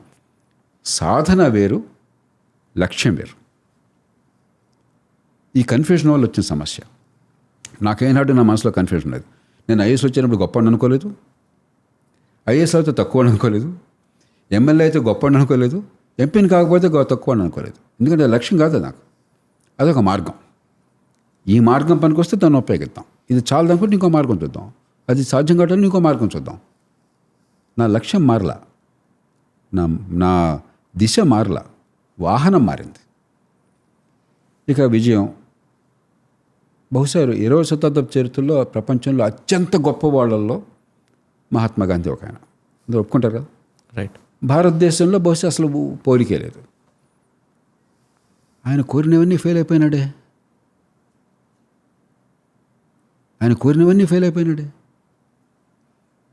స్థానిక ప్రభుత్వాలు ఆయనకి ప్రాణం. కేంద్రీకరించిన వ్యవస్థను పెట్టామా మనం? అవినీతి అంటే ఆయనకి ఊహించడానికి సాధ్యం కాదు. అవినీతి లేకుండా నడవని వ్యవస్థను పెట్టామా మనం? అత్యంత నిరాడంబరంగా బతికాడు. అధికార దుర్వినియోగం అనేది దానికి ఆ కళ్ళలో కూడా లేదు. లోకాయుక్త అడిగితే 5 కోట్ల కారు అంటాడు. అవినీతి, అధికార దుర్వినియోగం అని చెప్పి సమాజంలో అంతర్భాగం అయిపోయింది. ఫెయిల్ అయిపోయినాడే. స్వతంత్రం వచ్చి సంబరం చేసుకుంటుంటే ఆయన ఎక్కడో కలకత్తాలో నిరాహారదీక్ష కూర్చున్నాడు, కన్నీళ్లు కారుస్తూ. జాతిపిత, స్వతంత్ర పోరాటంలో ప్రధాన పాత్ర వహించిన మనిషి స్వతంత్రం సంబరాలు చేసుకుంటే మీరు ఎక్కడ ఊహించగలరా? కలకత్తాలో కూర్చుని కన్నీళ్లు గార్చాడే. గాంధీ గారి జీవితం వైఫల్యమా, విజయమా? ఏమిటి వైఫల్యం, ఏది విజయం? అసలు కొంచెం ఒకసారి ఆత్మావలోకనం చేసుకోవాలి. ఈ నేపథ్యంలో నేను ఎన్నికల్లో గెలిస్తే విజయం అని ఏనాడు భావించలేదు, అధికారం వస్తే విజయం అని భావించలేదు. నేను వ్యక్తిగతమైన విషయాలు నేను చాలా సందర్భాలు చెప్పలా, ఇప్పుడు కూడా చెప్పదలుచుకోలేదు. కానీ కొంచెం సూచనప్రాయంగా కీలకమైన పదవులు కట్టబెడతామంటే నమస్కారం చెప్పాను. చేతగాక కాదు, పదవులు అంటే తెలియక కాదు. పదవులు మార్గమే కానీ లక్ష్యం కాదు. లక్ష్యాన్ని సాధించని పదవులు నిరర్థకం. అందుకు వద్దన్నారా? ఇక అంతకంటే ఎక్కువ చెప్పను. కాబట్టి పదవే శాశ్వతం అనుకుంటే ఒక పదవి వచ్చింది, ఏమైందిట? వచ్చాడు, ఫలానా ముఖ్యమంత్రి అయ్యాడు, ఫలానా మంత్రి అయ్యాడు, ఫలానా ఇంకోటి, గుడ్, వెరీ గుడ్. ఏమైంది? నీ భార్యకి నీకు తప్ప, నీ పిల్లలకి ఆడంబరంగా వస్తే తప్ప ఏం చేసావు? ఒకప్పుడు నేను జాతీయ స్థాయిలో, మంత్రి స్థాయిలో ఉన్నాను. నా ఇళ్ళకి తెలియదు ఆ సంగతి, నా పిల్లలకి తెలియదు ఆ సంగతి. నా మనసుకి ఇప్పుడు అంటలాది. నాతో పనిచేసే అధికారులు, నాకు జవాబుదారీగా ఉండేవాళ్ళు, ఎగ్జిక్యూటివ్ క్లాస్లో కూర్చునేవాళ్ళు ఫ్లైట్లో ఫస్ట్లో. వాళ్ళకి నాకు అర్హత ఉన్నది, అర్హత అని లెక్కేస్తే నేను ఎకానమీలో కూర్చునేవాడిని. వాళ్ళు వచ్చి సార్ ఏంటి సార్ మీరు కూర్చోండి సార్, మేము అక్కడ ఏంటి సార్ అని చెప్పి, నేను పర్లేదు మోకాళ్ళు నొప్పి అయితే చెప్తాను అని చెప్పేవాడు. నేను నాకేమీ నామోషి కలగలేదు, నష్టం కలగలేదు. నీ వల్ల ఏం జరిగింది? ఇక ఏమన్నా నాకు సరే సాధించిన విజయాలు కొన్ని ఉన్నాయి. 4 రాజ్యాంగ సవరణలో పౌర సమాజం నుంచి తీసుకొచ్చామని చెప్పేవాళ్ళు భారతదేశ చరిత్రలో ఉండరు. 7 పెద్ద చట్టాలు, ఒకటి చట్టం తీసుకొస్తే జీవితం అంతా సార్థకమైపోయింది అనుకున్నటువంటి సమాజంలో 7 పెద్ద చట్టాలు నా ప్రమేయం వల్ల వచ్చినాయి, లోక్సత్తా ప్రమేయం వల్ల వచ్చినాయి. 4-5 పెద్ద పెద్ద విధానాల మార్పులు నా వల్ల వచ్చినాయి. కానీ నాకు తృప్తి లేదు. ఎందుకంటే జరగాల్సిన దాంతో పోలిస్తే, మిగతా వాళ్ళతో పోలిస్తే చెట్ల చెట్టు ఆదం చెట్టు మహావృక్షం కాబట్టి అద్భుతంగా కనిపిస్తుంది. కానీ దేశానికి జరగాల్సిన దాంతో సంకల్ప పరిమితం దృశ్యం, సంకల్పం అపరిమితంగా ఉన్నప్పుడు జరగాల్సింది చాలా ఎక్కువ, జరిగింది చాలా తక్కువ. కాబట్టి మీరు అన్నారు ప్రభుత్వ అధికారిగా, తర్వాత ఇవన్నీ ఏమిటంటే సంకల్పం అపరిమితంగా ఉన్నప్పుడు సాధించిన విజయాలు చాలా అని అర్థమైనప్పుడు, మిగతా వాళ్ళతో పోలిస్తే గొప్ప వాళ్ళు కనిపిస్తున్నప్పుడు ఇవి కాదు సమాజానికి సరిపోయినవి అని చెప్పి అన్నప్పుడు వివిధ రూపాల్లో, రాజ్యాంగబద్ధమో ధర్మబద్ధమైన రూపాల్లో నిరంతర పోరాటం చేయాలి. మరి అయితే సాధించింది ఇవి కాకుండా ఏమిటి అంటే బహుశా ఈ దేశంలో మన ప్రజాస్వామ్యాన్ని గురించి, వ్యవస్థను గురించి, సమాజాన్ని గురించి లోతైన అవగాహనతో,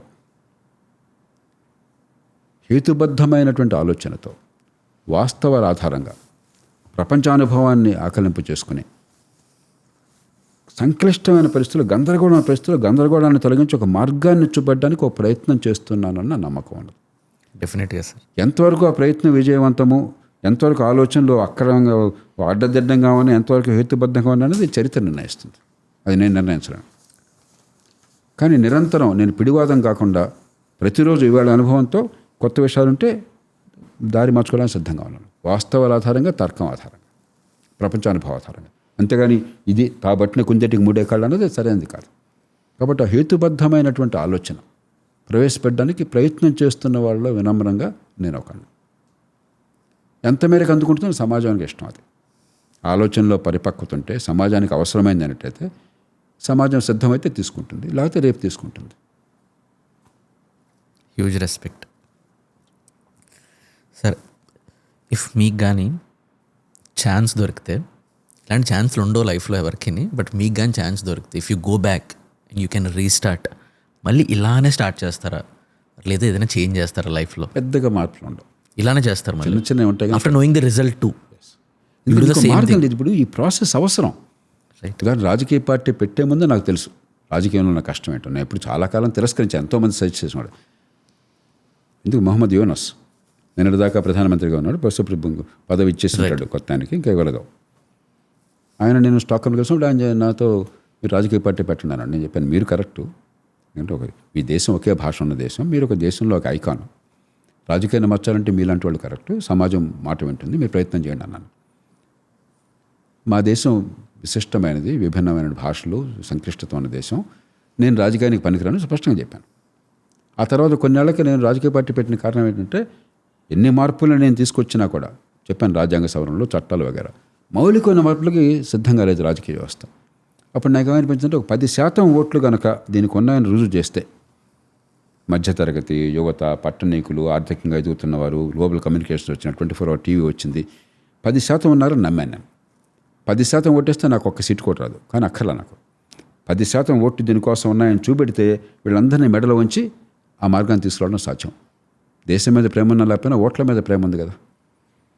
ఆ అంచనాతో నేను రాజకీయ పార్టీ పెట్టాను. అనుభవం ఏం పాఠం నేర్పింది వివిధ కారణాల వల్ల. ముందు ముఖ్యంగా మనలాంటి రాష్ట్రాల్లో, ఇంకో రాష్ట్రం అయితే ఇంకో రకంగా ఉండేదేమో కొన్ని రాష్ట్రాల్లో. హైదరాబాద్ నగరంలో 10% వస్తున్నాయి, 8-10% వస్తున్నాయి. గ్రామాల్లో నేను చెప్పక్కర్లేదు, ఈ తెలుగు 2 రాష్ట్రాల్లో కూడా నమ్మకం ఎవరి మీద ఉంది, ఎవరు చెప్పింది వాస్తవం అని అడిగితే బహుశా చాలా గణనీయంగా ఓట్లు పడతాయి. కానీ ఓటు ఎవరికి వేస్తామంటే అది వేరు. నమ్మకము, విశ్వసనీయత వేరు, ఓటు వేరు. వివిధ కారణాల వల్ల 1% పడుతుంది, ఉపయోగం లేదు. సార్, ఈ పాయింట్ ఆఫ్ టైంలో కూడా మీకు అంటే ఇంత ఏజ్లో కూడా అంటే like your young at very హార్ట్లో మీరు చాలా యంగ్ ఉన్నారు, మీకు చాలా ఎనర్జీ ఉంది. అసలు నా మనోఫలకం అంటాం మైండ్ సాయి. మీ అందరూ ఒక 70 ఏళ్ల ముసలోడిని, కొంచెం జుట్టు నేరిసింది, నా అనుభవం ఇన్నేళ్ళు ఎన్నుకు వస్తారు. నా మనసులో నా సెల్ఫ్ ఇమేజ్ ఏమిటంటే విప్పారిన కళ్ళతో సమాజాన్ని చూస్తున్న ఆ స్కూల్ విద్యార్థిని. నేను అక్కడికంటే ఏం పెరగల. ఇప్పటికీ ఈ లోకాన్ని అదే కళ్ళతో, అదే కాకపోతే అనుభవం వచ్చింది, కొంత పరిజ్ఞానం పెరిగింది, చాలా చదువుకుంటున్నాం, నేర్చుకుంటున్నాం, వింటున్నాం, ఇవన్నీ వస్తున్నాయి. కానీ బేసిక్గా నేను ఎవరిని అంటే నా మనసులో ఆనాడు సమాజాన్ని చూస్తున్న ఒక కుర్రాడిని, ఒక చిన్నపిల్లాడిని. అందుకని నాకేమీ పెద్ద నేను జ్ఞానవృద్ధుడిన భావం లేదు, వయోవృద్ధుడిని అవ్వచ్చు కానీ వయోవృద్ధుడిన భావం లేదు. అంటే ఆ మైండ్ సెట్ మిమ్మల్ని మోటివేట్ చేస్తుంటుంది సార్ డైలీ ఇలాగా to be so active, energetic, నాకు to work on motivation something. ఉన్నాయి. ఓకే, ఏంటి సార్? ఇవన్నీ ఏంటంటే కొంచెం 2nd order, 3rd order, 4th order, 5th order. Okay, నిజంగా నన్ను ప్రేరేపించేవి 2 అంశాలు. నేను గ్రామంలో, మారుమూల పల్లెటూళ్ళలో, తెలుగు మీడియంలో, గవర్నమెంట్ స్కూల్లో 70-80 రూపాయల జీతం మా టీచర్లకు అందుతున్న కాలంలో పూరిపాకల్లో టాయిలెట్ లేకుండా, ఇంట్లో కరెంట్ లేకుండా చదువుకున్నాం. లక్షలాది మంది నాలాంటి వాళ్ళని ఒక్కనే కాదు. ఈ సమాజం మా అందరికీ ప్రతిభ వికసించే అవకాశాన్ని ఇచ్చి సమాజంలో అత్యున్నత స్థానానికి వివిధ రంగాల్లో, ఏ రంగం ఎంచుకుంటే రంగంలో, ప్రపంచంలో, దేశంలో అవకాశాన్ని కల్పించింది. నా స్థానంలో నా స్కూల్కి అలాంటి స్కూళ్ళకి వెళ్తున్న పిల్లలు ఈవేళ వాళ్ళకి భవిష్యత్తు లేదు. తెలంగాణ గ్రామ ప్రాంతాల్లో 150 మంది పిల్లలకు గడియారం చూసి టైం చెప్పడం రాదు. 150 మంది గడియారం చూసి టైం చెప్పడం రాదు. ఇప్పుడు నా వాచ్లో గంట 1:25 ఉంది సుమారుగా. 1 గంటకు అటు ఇటు సార్లు చెప్తాడు. అది 175 మంది. 150 మంది 16 ఏళ్ల వయసులో 3 ఏళ్ల వయసులో కాదు, 150 మంది 1:25 అని చెప్పలేకపోతున్నారు. ఎన్ని గంటలకు నిద్రపోయావు? 9 గంటలకు నిద్రపోయాను రాత్రి, 5ంటికి లేచాను. ఎన్ని గంటలు పడుకున్నావా అంటే 16 ఏళ్ల వయసులో 150 మంది చెప్పలేకపోతున్నారు. 16 ఏళ్ల వయసులో. ఇప్పుడు వ్యాలంటైన్స్ డే అన్నారు ఈవేళ, లేకపోతే ఇంకేదో పండుగ వస్తుంది, ఏదో గిఫ్ట్ కొందాం అనుకున్నాం, మార్కెట్లో 1000 రూపాయలు చెప్పారు, 10% డిస్కౌంట్ అన్నారు. ఎంత డిస్కౌంట్ తమ్ముడు? 1000 రూపాయలు 10% డిస్కౌంట్ ఎంత తగ్గుతుంది అలాంటి చెప్పడం 180 మందికి రావట్లా. 16 ఏళ్ల వయసులో. వాళ్ళు పుట్టిన పుట్టుక ఏ తల్లి గర్భాన పుట్టారన్నది వాళ్ళ భవిష్యత్తును శాసిస్తుంది. నన్ను కసి దహించి వేస్తుంది. నేను క్షమించను దాన్ని. దేవుడిచ్చిన తెలివితేటలు వికసించే అవకాశాన్ని ఏర్పరచకపోతే ఆ సమాజం భయంకర పాపాన్ని చేస్తుంది. ఆ పాప ప్రక్షాళన కోసం మనం పోరాడాలి. మొట్టమొదటి నేను దహించేది అది. రెండోది, నివారించలేనటువంటి బాధ మనం ఏం చేయలేం. వృద్ధాప్యంలో మన బంధువులు పోయారు, రాకూడని జబ్బు వచ్చింది, మందు లేదు, కష్టంలో పడ్డం, పోయాం, కన్నీళ్ళు కరుస్తాం, కానీ ఎందుకంటే పెద్ద చేసేది. నివారించగలిగిన బాధ అయినట్టయితే, అయినా కూడా మనం పట్టించుకోకుండా ఉన్నట్టయితే, లక్షలాది మంది ప్రాణాలు కోల్పోతుంటే, నేను అనవసరమైన బాధకు గురవుతుంటే, అంతకంటే పాపం మరొకలేదు. ఈ దేశంలో పుష్కలంగా నివారించగలిగినటువంటి బాధ ఉన్నది. ఈ రెండిని తొలగించడానికి మిగతావన్నీ కూడా వ్యవస్థ ఎట్లాగే ఇవన్నీ కూడా పైపైన మాట్లాడేవి. మౌలికమైన అంశాలు ఈ రెండు సరిగ్గా జరిగితే, మనిషి హుందాతనం ఉంటే పుట్టుకతో సంబంధం లేకుండా నివారించగలిగిన బాధను తొలగించగలిగితే, ఆనందాన్ని అందుకునే అవకాశం వస్తే, ఇంకా అంతకంటే ఏం కావాలి? ప్రజాస్వామ్యం, గోంగూర ఎలానో పర్లేదు. ఇవన్నీ కూడా దీనికి మీన్స్ అంతే. These are not the ends. మీ ఎంటైర్ లైఫ్లో మీకు ఏదైనా రిగ్రెట్ ఉందా సార్? రిగ్రెట్ లేదు. అంటే నేను ట్రాన్సాక్షనల్ మనిషిని కాదు. రైట్. ఒకసారి నాకు కీలకమైన పదవిని ప్రభుత్వంలో ఇస్తామంటే నిజంగా నేను దాన్ని పనికొచ్చేవాడిని, అద్భుతమైన మార్పులు తెచ్చేవాడిని.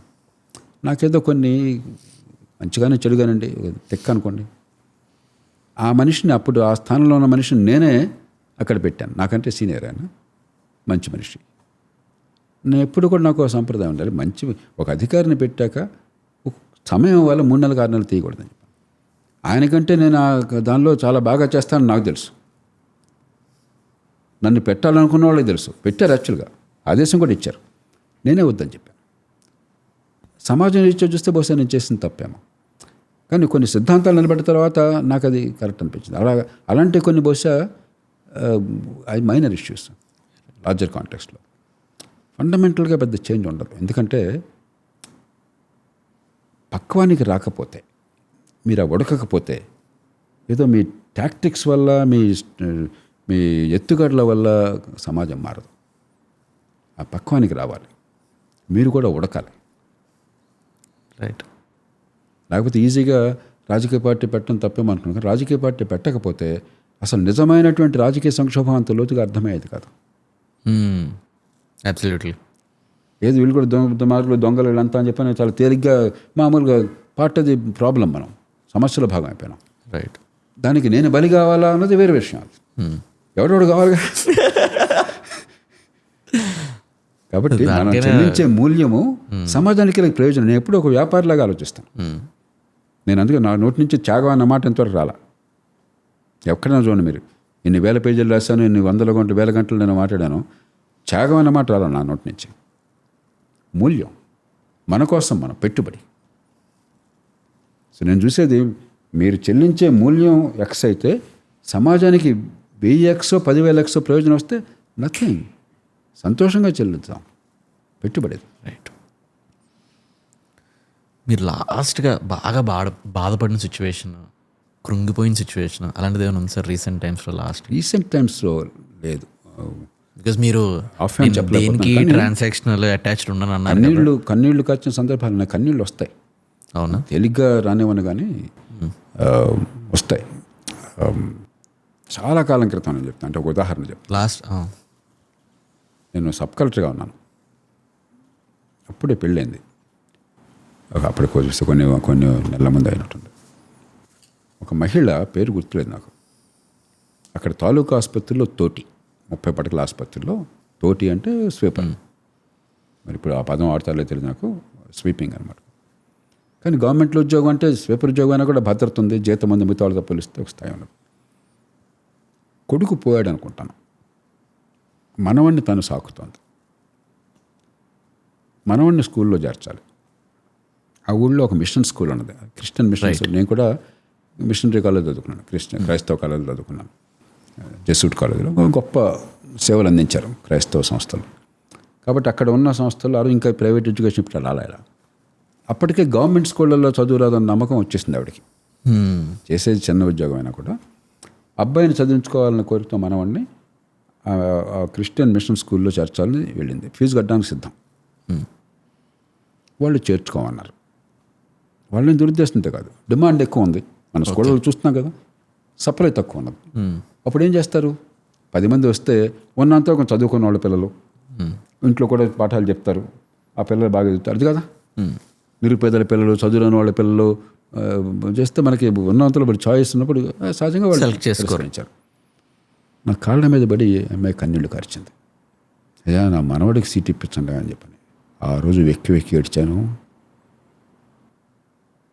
స్వతంత్ర భారతంలో కేవలం నా మనవాడిని చదివించుకోవాలంటే కన్నీళ్లు కార్చి కాళ్ళ పడే పరిస్థితి వచ్చింది అంటే ఇంతకంటే సిగ్గుపడే విషయం ఉందండి. ఇప్పటికి కూడా తలుచుకుంటున్న కళ్ళు వస్తాయి. మా శ్రీమతికి ఇదేంటి పిచ్చోని పెళ్లి చేసుకోవడం, అరే ఇక వెక్కి ఏడుస్తున్నాడు ఏంటి అని చెప్పాను. అక్కడ మనిషి ఎవరో కూడా నాకు పేరు గుర్తులేదు. ఆ విషాదం ఒక్క మనిషిది కాదు, ఈ దేశంది. ఆ విషాదం ఇంకా కొనసాగుతుంది. నేను దాన్ని క్షమించలేను. సార్ మీరు ఒక అడ్వైస్గా ఇవ్వగలిగితే, someone working for a cause, వాడికి ఆ కాజ్ ఏదైనా అవ్వచ్చు, వాడి ఫ్యామిలీని బాగు చేయించడం అవ్వచ్చు, వాడి లైఫ్ని సెట్ చేసుకోవడం అవ్వచ్చు, ఇట్ కెన్ బి ఎనీథింగ్. వాడు ఒక కాజ్ కోసం పనిచేస్తున్నప్పుడు how should train his mind set? నేను చెప్పేది ఏమిటంటే భయానికి లోను కాబోకండి. ఓ నైస్. ఒకసారి మార్టిన్ లూథర్ కింగ్ అనుకుంటాను అన్నాడు ఆయన, ఫియర్ నాక్ the door, faith answered, fear disappeared అన్నాడు. ఆత్మవిశ్వాసం, ఆశ, లక్ష్యాల పట్ల స్పష్టత ఉంటే భయం పటాపంచలేపు. భయంతో పనిచేసేది, యాంగ్జైటీతో పనిచేసేది, ఏమైపోతుందో పనిచేస్తుంది కాదు. Do it with Joy, do it with hope, do it with clarity. రెండోది, వ్యక్తిగా మీరు ఔన్నత్యాన్ని సాధించడం అవసరం. ప్రతి మనిషి కూడా అది ఫండమెంటల్ గోల్ అది. ఎందుకంటే ప్రకృతి మీకు కొన్ని శక్తి సామర్థ్యాలు ఇచ్చినప్పుడు ప్రకృతి ఏ స్థాయిలో కళాకారుడు కావచ్చు, ఒక రచయిత కావచ్చు, ఒక గాయకుడు కావచ్చు, ఒక నటుడు కావచ్చు, మరి ఒక శాస్త్రవేత్త కావచ్చు, ఒక అధ్యాపకుడు కావచ్చు, ఏ రంగంలోనైనా సరే మీకు ప్రకృతి మీకు ప్రతిభ పాఠం వల్ల ఇచ్చింది. ఆ ఇంటలెక్చువల్ స్టిమ్యులేషన్ మీకు అవసరం. అది మీ చేతుల్లో లేదు. ఆ ఫుల్లెస్ట్ లెవెల్కి వెళ్ళినప్పుడు ఆనందం వేరు. దానికోసం మీరు పోటీ పడండి. మీరు జీవితంలో ఆ గౌరవాన్ని సాధించుకోండి. మరి ప్రజలకు అన్యాయం, ఇతరులకు అన్యాయం చేయకుండా మీరు గౌరవప్రద జీవితం కోసం ప్రయత్నం చేయండి. కానీ సమాజహితంతో సంధానించని వ్యక్తి ఉన్నతి కాదు. ఈ రెండు అవిభాజ్యమైనటువంటి. వ్యక్తి సమాజం వేరు కాదు. మనం ఏమిటంటే గాంధీ గారి పుణ్యం అని నా దృష్టిలో, గాంధీ గారు అంత గొప్పవాళ్ళని నేను ఏదో తక్కువ చేసి మాట్లాడడం కాదు. ఆయన సమాజం పెంచాలంటే వ్యక్తిగా మీరు వదిలేసుకోవాలని,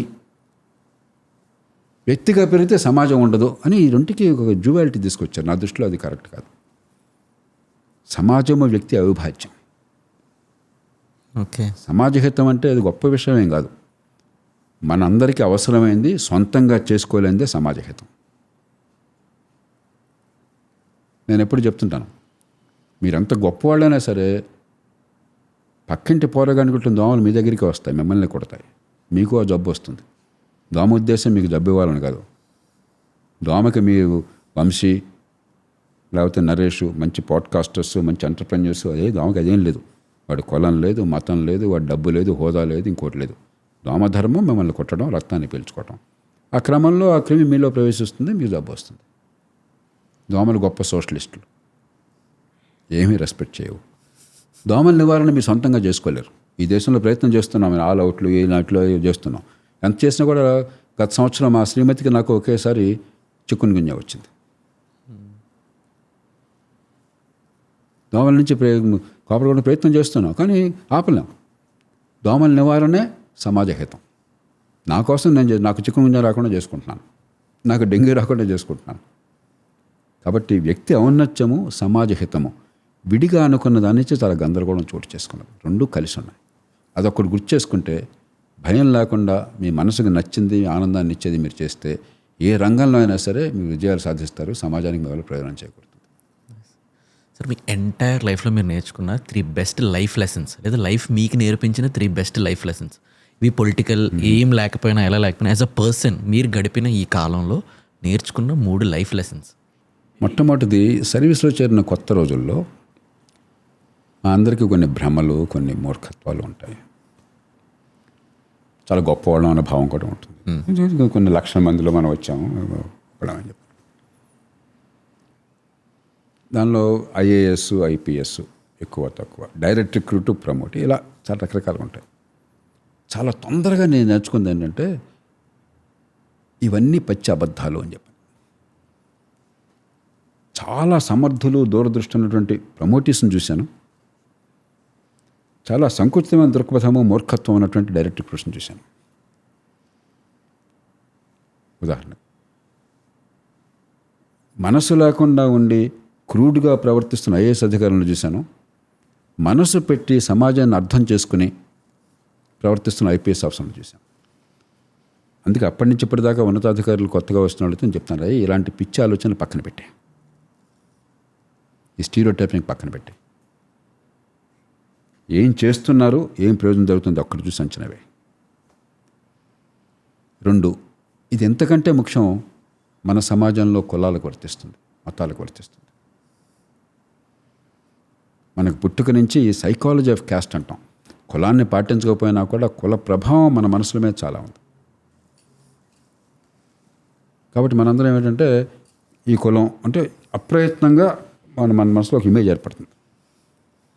లేకపోతే ఈ ప్రాంతం, ఈ భాష, తమిళంలో ఉందనుకోండి, మనం ఏమంటాం, తమిళం అనం, అరవం అంటాం. అరవం అంటే ఏంటి, రణగొణ ధ్వని, క్యాకోఫోనీ. ఓకే, తమిళ్ కూడా మనకు చాలా వాడుతుంటారు మనకి. ముస్లిమ్స్ ఉన్నారనుకోండి, తురకోళ్ళు అంటాం. అది టర్క్ అనే పదం నుంచి వచ్చింది, తప్పదు కదా. కానీ ఇప్పుడు మనం ఏ అర్థంలో వాడతాం, దాన్ని చాలా అవమానించే ధోరణిలో వాడతాం, వాడతాం ఇంగ్లీష్లో. అలాగే ఉత్తరాది, దక్షిణాది, ఇంతకంటే పిచ్చి ఆలోచన ఇంకోట్లేదు. ప్రతి రంగంలో ఎక్సెప్షనల్ పీపుల్ ఉన్నారు.